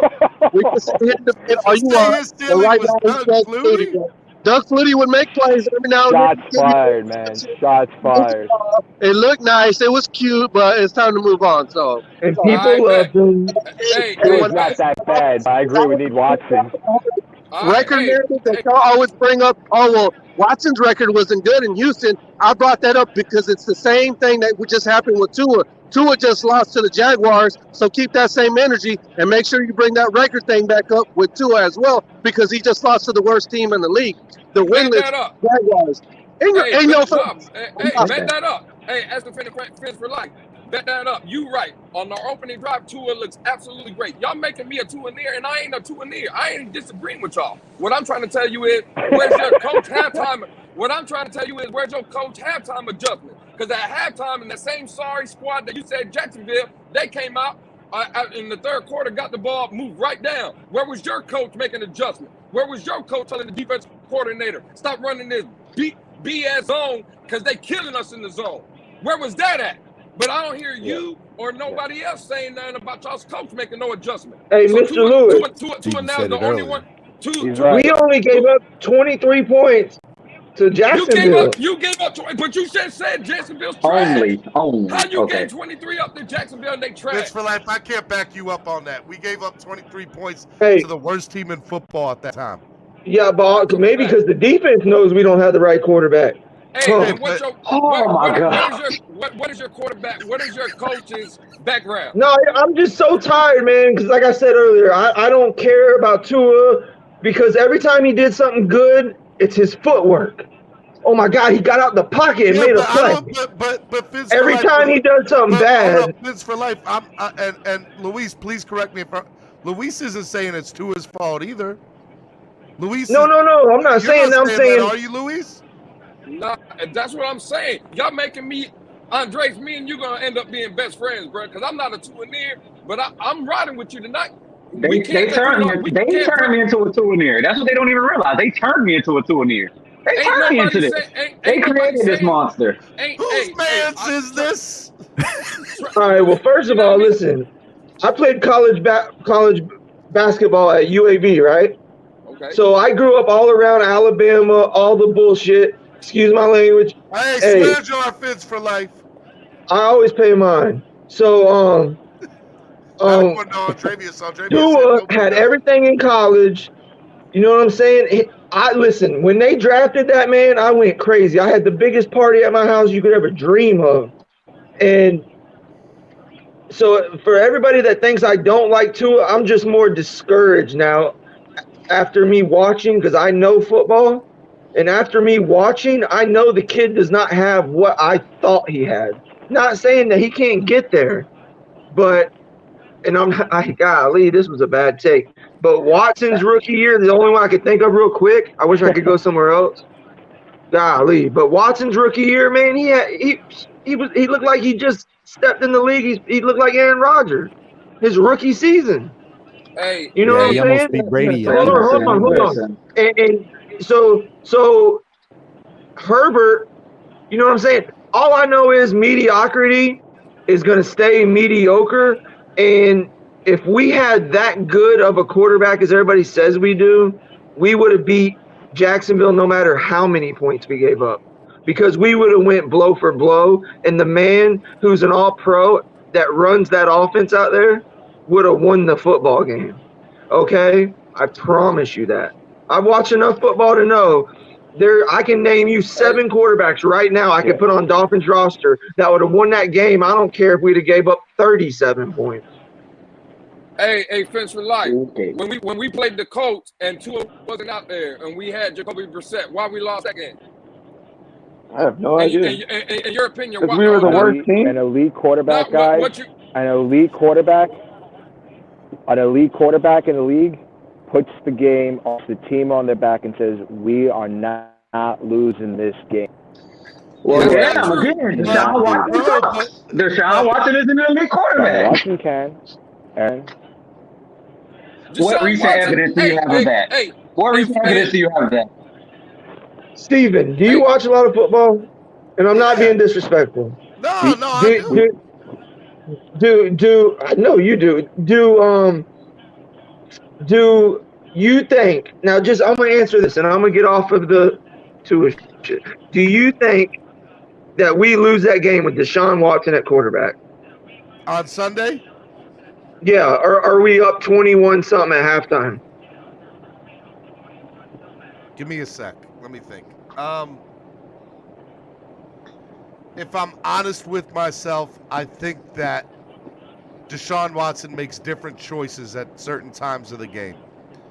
And so if that is the case, then yes, I think that we probably win the game with Deshaun on Sunday over Tua. Let me reword it so you don't get shots fired from everybody. I'm sorry. No, I am. But the way you asked the question, I would say that I think let me say a top 15 quarterback. If we have a top, no, let me go even make it easier. A top 10 quarterback. If we have a top 10 quarterback under center, do we win that football game? Oh, man. Yeah, I mean, look, I feel like you're setting me up to fail with this question, but I'm going to say yeah. I'm gonna say yeah. I'm gonna say that we do. I hear you. I hear y'all. But why couldn't Deshaun Watson win 8 games last year? Because he was scrambling for his life. I mean, the man look, was literally scrambling for his life. No, you're not. We got all the excuses for Deshaun. That sounds like an excuse. I tried to take that as Deshaun's His question, his question to me was: did you see the offensive line top Deshaun 10 Watson quarterback? His question. Okay. Let me bring it. Let me say The this. goalposts will be moved. His question to me was: with a top 10 quarterback, do we lose that game on Sunday? And my response to him is: I think that some of those drives end differently with a quarterback that is able to audible better and is able to do things just a little bit better than Tua. And so I would say, because we lost by 3 points, that I do believe we would have won that game. I think it would have turned out differently. And I don't think Deshaun Watson has given you any reason last season to believe that.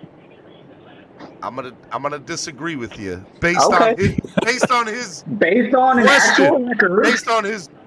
But bro, like go. No, y'all like moving the goalpost, so I'm gonna move the goalpost. My point is, we have a quarterback right now. We got a quarterback. Let's be patient. Let's get him. I don't feel like getting Watson's going to help much because we got so many other problems. Hold on. Let's. This is the move the goalpost Olympics, so I'm gonna move it just as much as y'all move it. I promise. It's not even about that. We y'all. don't even gotta. We ain't gotta talk about Deshaun Watson's numbers last year. Explain to me why is everybody so obsessed with why has Watson won? We as Dolphins fans, we want to win. I don't care if we go Deshaun Watson and we go 10-6. We went 10-6 with Ryan Fitzpatrick and Tua last year. I said a top 10 quarterback. No. That was Fitzpatrick. I got 4 Watson people. hasn't won anything. I got 4 people in the back room. And we don't have a lot of time left. But I'm gonna bring this up for Andrevius. So let me share the screen here. Y'all put yourselves on mute for a minute because I'm about to lay some info for you here. So this is last year's 4-12 Houston Texans team. Week 1, they lose 34-20.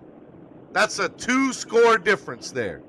And against, by the way, one of the teams that would be in the Super Bowl. So that's a loss no matter who's there, in my opinion. They lost to the Ravens 33-16. They lost to the Steelers 28-21. There's one score. I'll give you that one. So there's one. There's one. 31-23. 42-36. That's one score. They lost. 35-20. That's 15 points. 10-7. That's 3. That's a 1-possession game. And their last games 26-20, 36-7. 27-20, 37-31, 41-38. So 1, 2, 3, 4, 5, 6 games last year ended in 1 possession or less for the Texans. Hey, Steven, you just murked Steven, you just murked everybody. An elite quarterback in a 1-possession game, according to John, should have won those games. So what happened? Where was your elite quarterback? What happens in football, it comes down to coaching. It comes down to the players executing the game plan on the field. It has nothing to do with no quarterback. John Hostetler won a Super Bowl for the Giants. Where's John Hostetler now? That man's packing groceries at the nearest Winn-Dixie.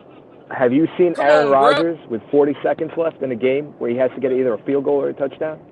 Have you seen what Aaron Rodgers can do? There are quarterbacks that literally put their... I've seen Aaron Rodgers play in this league 15 years and win 1 Super Bowl. All right, let me bring in these guys in the back room that have been real patient. Lakers all day, Showtime, Crypto. Go ahead. What's up, gentlemen? What's up? Good morning, everybody. I don't have a lot of time left, so go ahead. I'll let Lakers all day go first. All right, so I don't know what's going on with y'all, man, in this little live thing right now, bro. But we need to go ahead and go get Deshaun, man. Like, I understand y'all love Tua and all that stuff. Thank you. But Tua, man, we messed up on the draft pick with not getting Herbert. That's 1. And why would you even get Tua when he's hurt? That's 2. And 3, Deshaun Watson is a top 5 quarterback right now, right? So look, Lamar Jackson, Patrick Mahomes, Josh Allen, Tom Brady, Herbert. That's 5 quarterbacks right there. The Dolphins we don't are have. a terrible gambler. That's why. That we don't have. So we need to go get Deshaun and trade Tua somewhere else. That's it. That's all I gotta say.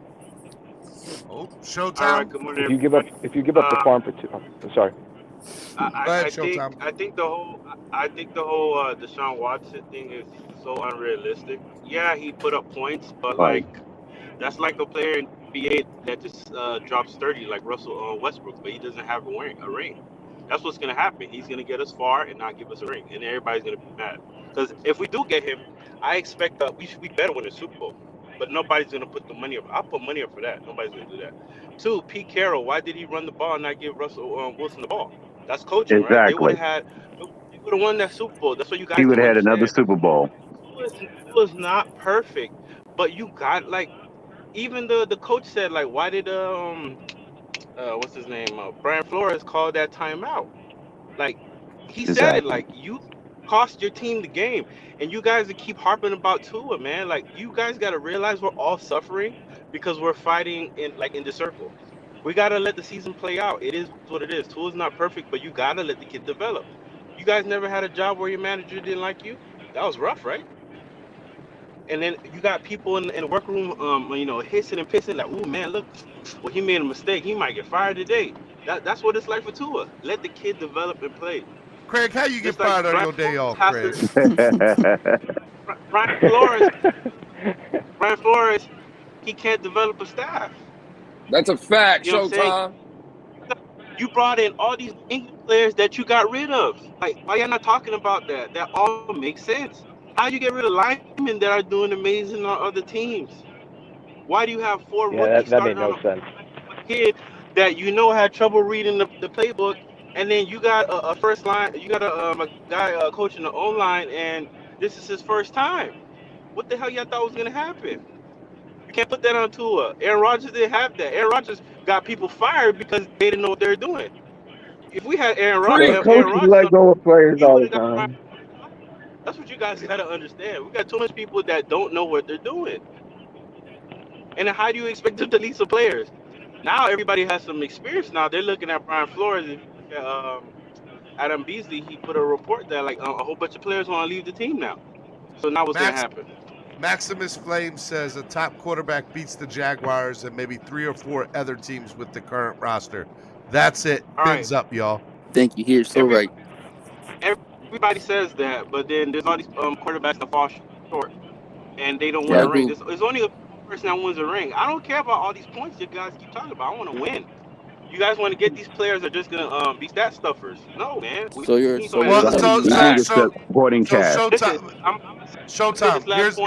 Here's my argument to you, Showtime. And Crypto, I'm gonna let you go after this.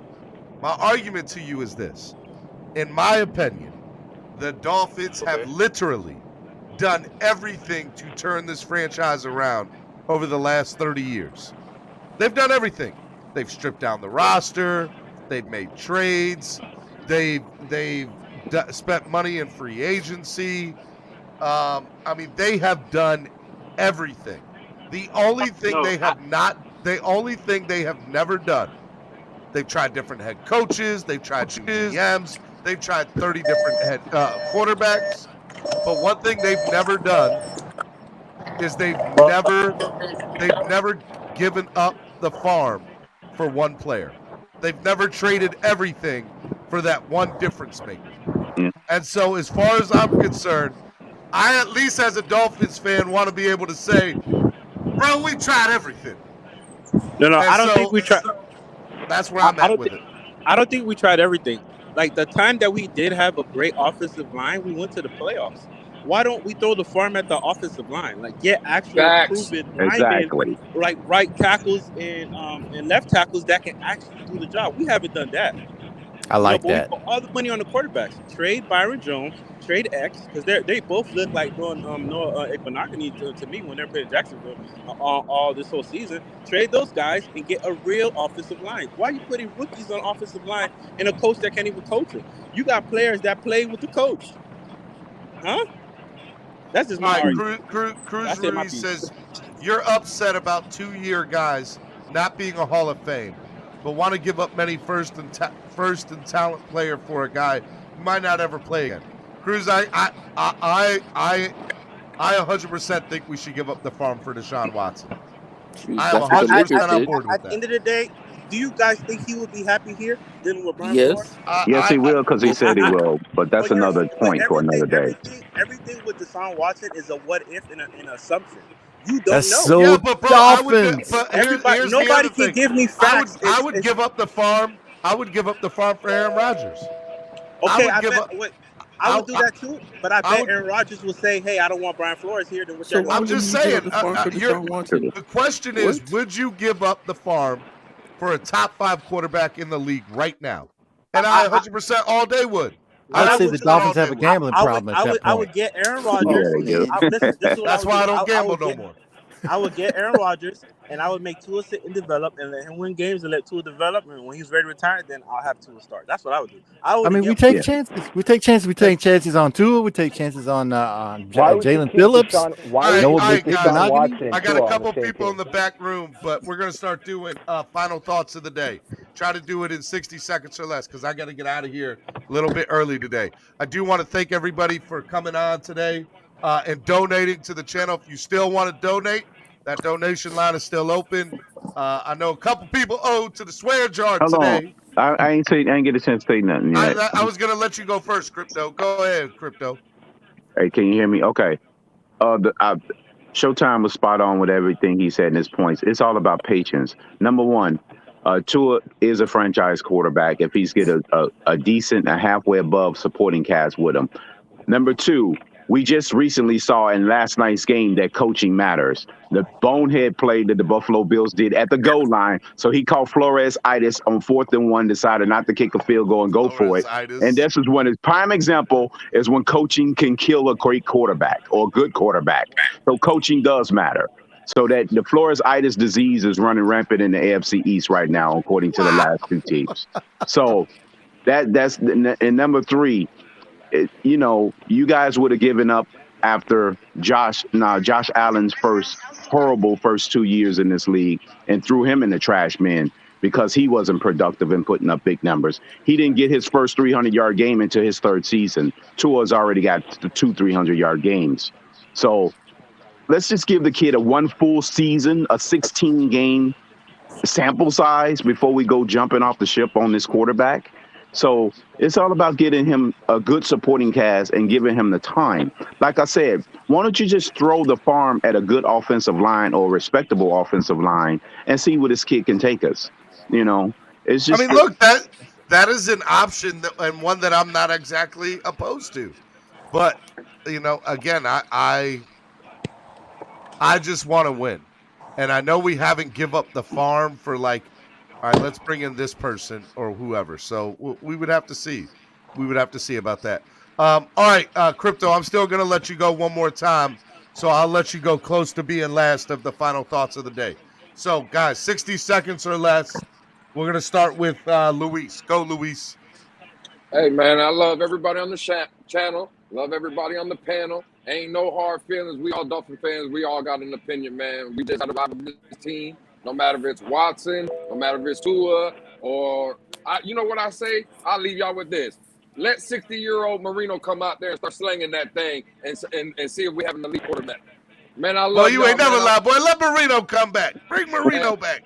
For real, bro. Hey, I love y'all, man. Y'all be easy, man. Support the channel. Hit that like button, and we see y'all tomorrow. Peace. I appreciate it, Luis. Thank you, brother. Be good. All right, let's go with I got somebody's radio in the background. I can hear me. All right. I think it was John. I put you on mute, John. So let's go with Vince for life. Take yourself off mute, Vince for life. All right, Vince for life. We'll have to wait. Lakers all day. Go Lakers all day. All right. So listen. Okay. So my Lakers, right? My Lakers took a chance, right? We had Lonzo Ball and all those boys, right? LeBron James told them to go get AD, and we took a chance in trading all of our young talent to go get AD. And right now we got AD, LeBron, and Russ. We need to go get Deshaun Watson, bro. We need to stop playing around before a team go gets him, like the Steelers. You know what I'm saying? We got to go get him. We got to get Watson right now. And I like Tua too, but he's too young and he's too fragile, and he's cool and all, but we need a quarterback that's gonna friggin' win now. And plus, the only quarterback we had that was like an elite was Dan Marino. That's it. And we need an elite quarterback. And he never won a Super Bowl, so like that's the reality. So I agree. I agree with you, man. I appreciate you coming on this morning, bro. You're welcome, man. All right. All right. Let's go with Todd L. Todd, I had you in the back room, bro. I apologize. It's all good. Remember I brought up a comment to you yesterday about the rookie quarterback's numbers against us? Yeah.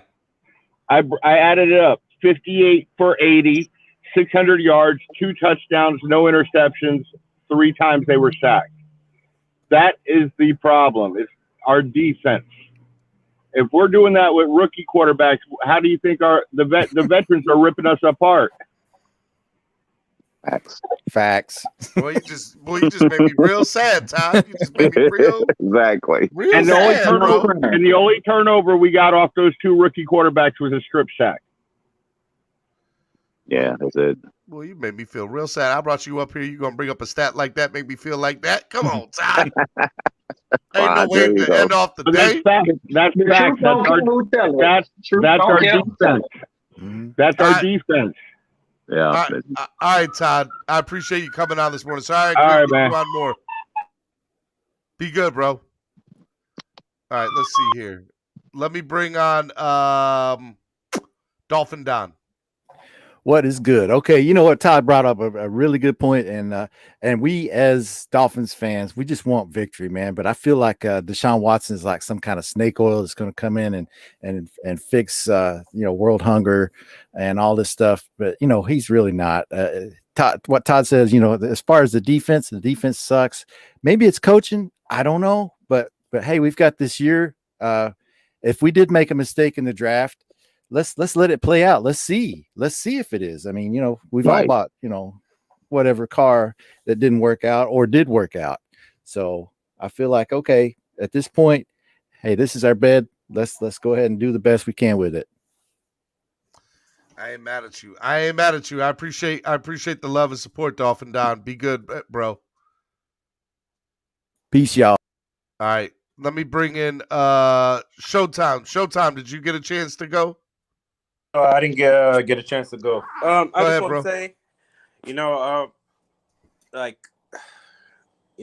as a fan base, we deserve a winner and stuff like that. We just got to stop stressing each other out. I think everybody's opinions are valid, but I just feel like sometimes with like 2 people just add extra sauce. At the end of the day, we just got to let the season play out, and we'll see what's going to happen. Then we can go from there and see who we can actually get. But if we keep losing, somebody really got to get fired. But as far as us, we just got to stop fighting. I see too much name calling on social media. It's crazy. I don't always agree with TD. And TD, I admit he throws extra sauce. But I feel like with him, he provokes people. And we just can't provoke each other, man. It's tough right now. And I know we just came out of a COVID year. And football is giving people some type of hope. But I see it stressing everybody out. So, everybody just stop fighting. We all want the same thing. And let's see what happens the rest of the season. That's all I got to say. Showtime, thanks for coming on, brother, and supporting the show. I really appreciate it. Yeah, man, watch all the time, So, hey, sign up, become a member, Showtime. All right, I'm slowly moving in. I just started talking. Because I remember somebody saying people say comments, but they don't show their face. I'm down to show my face and talk. I'll defend my points. But the thing is, I'm not worried about being right. It's just, I don't want the team to suck. I can win an argument and what we lose again. I'm tired of Bills fans and Patriots fans talking crazy to me. Boy, you ain't never lied, boy. I'm so sick of Bills. I can't fight with Dolphins fans, Patriots fans, and fight with everybody in the whole division. Come on, man. You know what my worst nightmare is? Real talk. The Jets actually becoming a good football team. That's my worst nightmare. We lose to the Jets. That's my worst Might nightmare, see bro. me on I-95 with a sign that says. Well, don't ever let the Jets become a good football team, because boy, I ain't never it's gonna be rough. You might catch me gonna on be rough. with a picket sign, asking for Jesus to send us a new head coach. I don't know. Well, you better start praying. I've been praying, bro. I'm telling you, power of prayer works. But I don't know if I feel like I'm the only one because he ain't listening to me. I'm just saying. Well, one thing I'm gonna say about Flores, I feel like he set the team up in a way like if everything fails, you can't replace me. Because look, how do you have nobody on your staff that could be an interim head coach? That says a lot to me. Yeah, you right. Even Adam Gase, Vance Joseph got a head coaching job. So you can say whatever you want about Adam Gase, but at least one person on his staff became a head coach. You right. All right, Showtime. Be good, bro. All right, man. Thank you. All right, Crypto. What's up? Hey, thanks, Stephen D, for having me on. Hey, no problem, man. I appreciate it. I just, some of the Dolphins fans are about to jump off a ledge for no reason. But, I mean, you can jump off the ledge as far as the coaching staff as management goes. But as far as this quarterback, it's not time to really jump off the ledge. Granted, Deshaun Watson, no doubt, is an upgrade at that particular position. But Tua has given you just enough in this small sample size to say, hey, let's pump the brakes, and now let's try to build a wall and build something around them. Throw, like you were saying earlier, we haven't thrown the farm at the quarterback particular situation per se to say, hey, we're going to go out there and do whatever we can to get a top 5 guy. That's true, but we also have not really thrown the farm as far as getting veteran offensive linemen that can anchor that offensive line for him so he could become that elite quarterback or great quarterback that can get us over the hump into the playoffs and into the Super Bowl. So it's kind of two parts. We haven't did the throw the kitchen farm at that part of the offensive game plan as well. We relied on rookies and draft picks to try to stem the tide, but that's not working because of Austin Jackson situation, Karras, and all them. But everybody know Aaron Rodgers, Deshaun Watson will be an upgrade, but our quarterback has showed you more than enough with his ability to be able to take a drive 91 yards after making a mistake and being able to put your team back ahead. And then after that, it's up to the coaching and defense to close out the game, in which they didn't. I mean, he put us back ahead after going down. What happened when we gave up 19 unanswered when Brissett was in there? We never bounced back after that. We didn't even score any points. We scored points, but it was too late. Tua immediately came back and seized the lead. So that enough right there told you he has the ability to put you back in front, but it's up to the rest of the team to play their part too and start closing out these drives and not making bonehead coaching decisions because coaches do matter. Like I said, the Florisitis is going around. Last night, fortunately, it happened to the freaking Buffalo Bills last night. But, was the Buffalo Bills fan jumping out saying, oh, we need to get rid of Josh Allen because he didn't get that 4th down and 1. He didn't convert. He couldn't beat the Titans, But no, they're not jumping off a bridge because they know they got their franchise guy. They know that coach lost them that game. Just like we need to know that Flores lost that game for Tua. Yep. But but it's weird. But it winning helps. Winning do help, Stephen D. But it's just a matter of time or whether or not this guy is going to last the rest of the season. If he keeps blowing games like this, that our quarterback gives us a chance to win, hell, he might not even make it to the end of the season. Stephen Ross will do him like he did the previous coaches. He's not going to make it. We're going to have interim coaches to carry us the rest of the way if he keeps blowing it this way. If they keep losing, I do think some extreme things will definitely happen. Yeah, Stephen Ross will pull the trigger because he would say, I need that top 10 quarterback. He'll think that Watson will save the day. Well, look, here's the thing. That, if we lose, he has to get rid of the coach too. If he changes quarterback like that, I think Flores needs to go too. No doubt. I mean, that's a totally, bro. We could have a whole conversation about that. Crypto, thanks for coming on, bro. I appreciate you supporting the channel, and I want to see you back up here again, man. All right, no problem. Appreciate it. No problem. Peace. All right, now who do I let go last? because the reality is both of y'all have contributed to the show in a major way. You know what? I'm gonna let Isn't John fairly new? Isn't John fairly new? John is fairly new, so you know what? Yeah, let him go last. Okay. I thought he had to earn his Nah, thing. let him go last. All right. Hold up. Let me bring in Estefan. Estefan, 30 seconds. No, I'm already late I'm already late. Yeah, man. Thanks for having me on, bro. Good show. I'll be honest, I really didn't hear much of it because I'm busy. But I'm gonna go back and listen to it. Yeah, bro, man. I ain't making no more excuses for Tua, man. I don't give a damn about the play calling. Hey, man. I don't care about the O-line. Get it done, bro. There's no more excuses for this guy. Look, man. I seen Deshaun Watson in his second year throw all over us for 5 touchdowns, bro, in his second year, bro. And he overcame 20 penalties. So there's a narrative right now going around, well, the offensive line can't jump. No, man. I don't care if it's 1st and 15. Get it done. Pick up that show that you're that guy, that you can make up for deficiencies on our team. That's what shows that you're elite, that you're top 5, bro. And everybody talking trash about Josh Allen. At least he showed you the arm talent and the legs in that second year. I just want to state for the record, I was one of those guys talking trash about Josh Allen. I want to raise my hand. And what did I say before this year started? Tua needed to run. You knew that this offensive line wasn't put together and ready to go. And he finally did it, and I give him credit for it. I said 30 seconds. That's like 70. Let's go. Okay, well, he finally did it in this game, but it's still not good enough, man. No excuses. We still lost. Deshaun Watson, baby. Estefan, I love you. Deshaun Watson, bro. Nobody cares about Tua no more. Estefan, I love you, and Spurs suck. And he just got off. I love Estefan. All right, John. Spurs definitely suck. Oh, wait, no. We'll go with Andrevius because, John, you're last. All right. First and foremost, I want to say thank you. Never mind. Go ahead, John. All right. No, I got to get to work, so I'm already 15 minutes late. I just want to say first and foremost, thanks for having me on. Dougie brought me over, and I'm glad he did because your content is definitely fire. I like it. Who brought you over? So everyone should like and subscribe. Dougie, I appreciate that, man. I appreciate that. Thank you. Listen, there's no rush to go get Deshaun Watson this week, next week, the week after.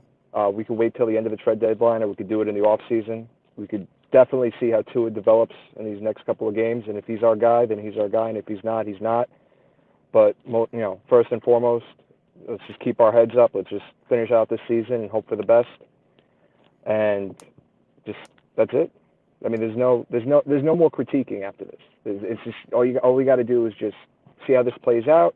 And Deshaun Watson wants to come to Miami, so he's not going to waive his no trade clause to go anywhere else. I don't think so. There's no rush to go and trade him next week. I hear you. I hope that you're right with that, and we'll definitely have to see how it goes. But John, please don't get fired because you've been on my morning show all morning. Go to work, John. Take it easy, guys. Thanks for having me on. Be good. All right. I'm trying to figure out something to say to you because you're Stephen D. Hater too. We can't come up with a better name than Stephen D. Hater. No, Stephen D. Hater because you sold out on Tua. I have not sold out on Tua. What have I said about Tua? What have I said about Tua? You said go get Deshaun Watson. That's selling out. That. You damn skippy. Tua to go, and I want to go to play for my team. Now I got to put money in my own swear jar. So I'm gonna just say this straight up. This gonna sound like I ain't a fan, but I refuse to let this team stress me out this season. I haven't been stressed one time. I get sad about the game. You a lie. I get sad about these games. Then I realize I live in sunny South Florida. It's beautiful outside. I can go to the beach. It's amazing. It is so great down here. Why are we so stressed out arguing with each other, fighting each other? Ain't no reason for that. Secondly, I just want to rebuttal for a few things. That one guy who got off and said we need to stop arguing. We all Dolphins fans. No. I'm a Tua-neer. Y'all told me Tua-neers can't be Dolphins fans. We're just Tua-neers. Soon as he lead the team, we're done with the team. So I'm not a Dolphins fan. Just so y'all know, Andrevius is trolling all of you right now by saying and that. Lakers all day. I'm not going to call you names, but comparing NBA player transaction to NFL transactions. It just doesn't. You can't compare the two. You can never compare that. Like it doesn't compute how NBA transactions and NFL transactions work. So terrible point, sir. Terrible point. Yeah. 2 is to go. According to everybody's logic, Deshaun Watson sucks and he'll never be good. He's not going to improve this team because he didn't do anything to make the Texans win games last year. And yeah, there's that. Part of me sometimes wishes we would trade for Deshaun. And when we keep losing, I'm just going to look at y'all like, what now? What now, guys? Your biggest nightmare is this. We trade for Deshaun. This is my biggest nightmare. Hell, we trade for Deshaun. We keep losing. Tua gets traded, and he goes and wins the Super Bowl somewhere. Listen. Which I have called already. That bad defense. Somewhere else. I mean, we were down our top 2 corners, but that defense was terrible on Sunday. Terrible. And what was y'all excuse last year about Deshaun Watson? Why did Deshaun Watson only win 4 games last year? Oh, his line's terrible and his defense didn't do anything to help him. Are you looking at the Miami Dolphins? It's the same team. So, everybody hates logic. Y'all have a good day. God bless. Go enjoy the weather. Enjoy the weather, people. God bless you, Andrevius. God bless you. I'm just so glad you was a part of the channel. God bless you. I appreciate it. Hey, yeah. Have a good one, Steven. Hey, tell people that owe money to the swear jar they need to pay up. Pay your swear jar fees, guys. Come on, man. Just pay your swear jar fee. Tell them it ain't that hard. It ain't that hard. Listen, if you can't afford to pay the swear jar fee, watch your damn mouth. I'm going to give you $1. All right, man. Be good. Y'all the best fans in the world. I don't care what nobody says. I love y'all. Seriously. I love doing the show every morning. It is definitely the highlight of my show, of my day. I feel like my day can be a show sometimes, but I do love y'all. Y'all the best fans in the world. I feel so fortunate that I have fans all the way in Australia to the down under. My man Duke Tomlinson. We're out here today, my good friend Duke. We're going to look at the wild Dolphin fan. They're absolutely amazing. Amazing. Yes. So, yeah. So I love y'all. Pamela, First Lady of Dolphins fans, Finsanity, Jolie, all the ladies rock that watch the show. 1, 2, 3, 4 Eps, 4 P's equals payoffs. Big Taz, Sway 2387. Give a big shout out to Lance driving the truck this morning, signing up, becoming a member of the channel. I'm super excited that y'all support the channel. Please keep supporting it. It definitely goes, and you have no idea anytime you guys financially support the show, how it helps with everything that goes into the channel and what I'm trying to do. So be on the lookout for that. Want to remind everybody tomorrow is going to be a great show. Be on the lookout for that. I am going to do a recap of some non-Dolphin stuff tomorrow. So I'm going to do a recap of the Marlins season tomorrow. I'm going to do a preview of the Florida Panthers and the Miami Heat tomorrow. So you're going to get some non-Dolphins talk tomorrow. I'm going to start incorporating some of that back in. All right? Because, I need to do that. So, but there will be a whole hour plus dedicated to Dolphins chat. So just stick with me. Even if you're not a Heat fan or a Panthers fan, just know that I'm going to do some of that tomorrow. And then Throwback Thursday's coming up here, and I'm going to have my man D-Dub. We're going to talk about Falcons. So all-time versus Falcons. So it'll be great. All right, I love y'all. Y'all the best fans in the world. I will talk to y'all soon. Fins up. Spread kindness, positivity, and love. Love y'all. Peace.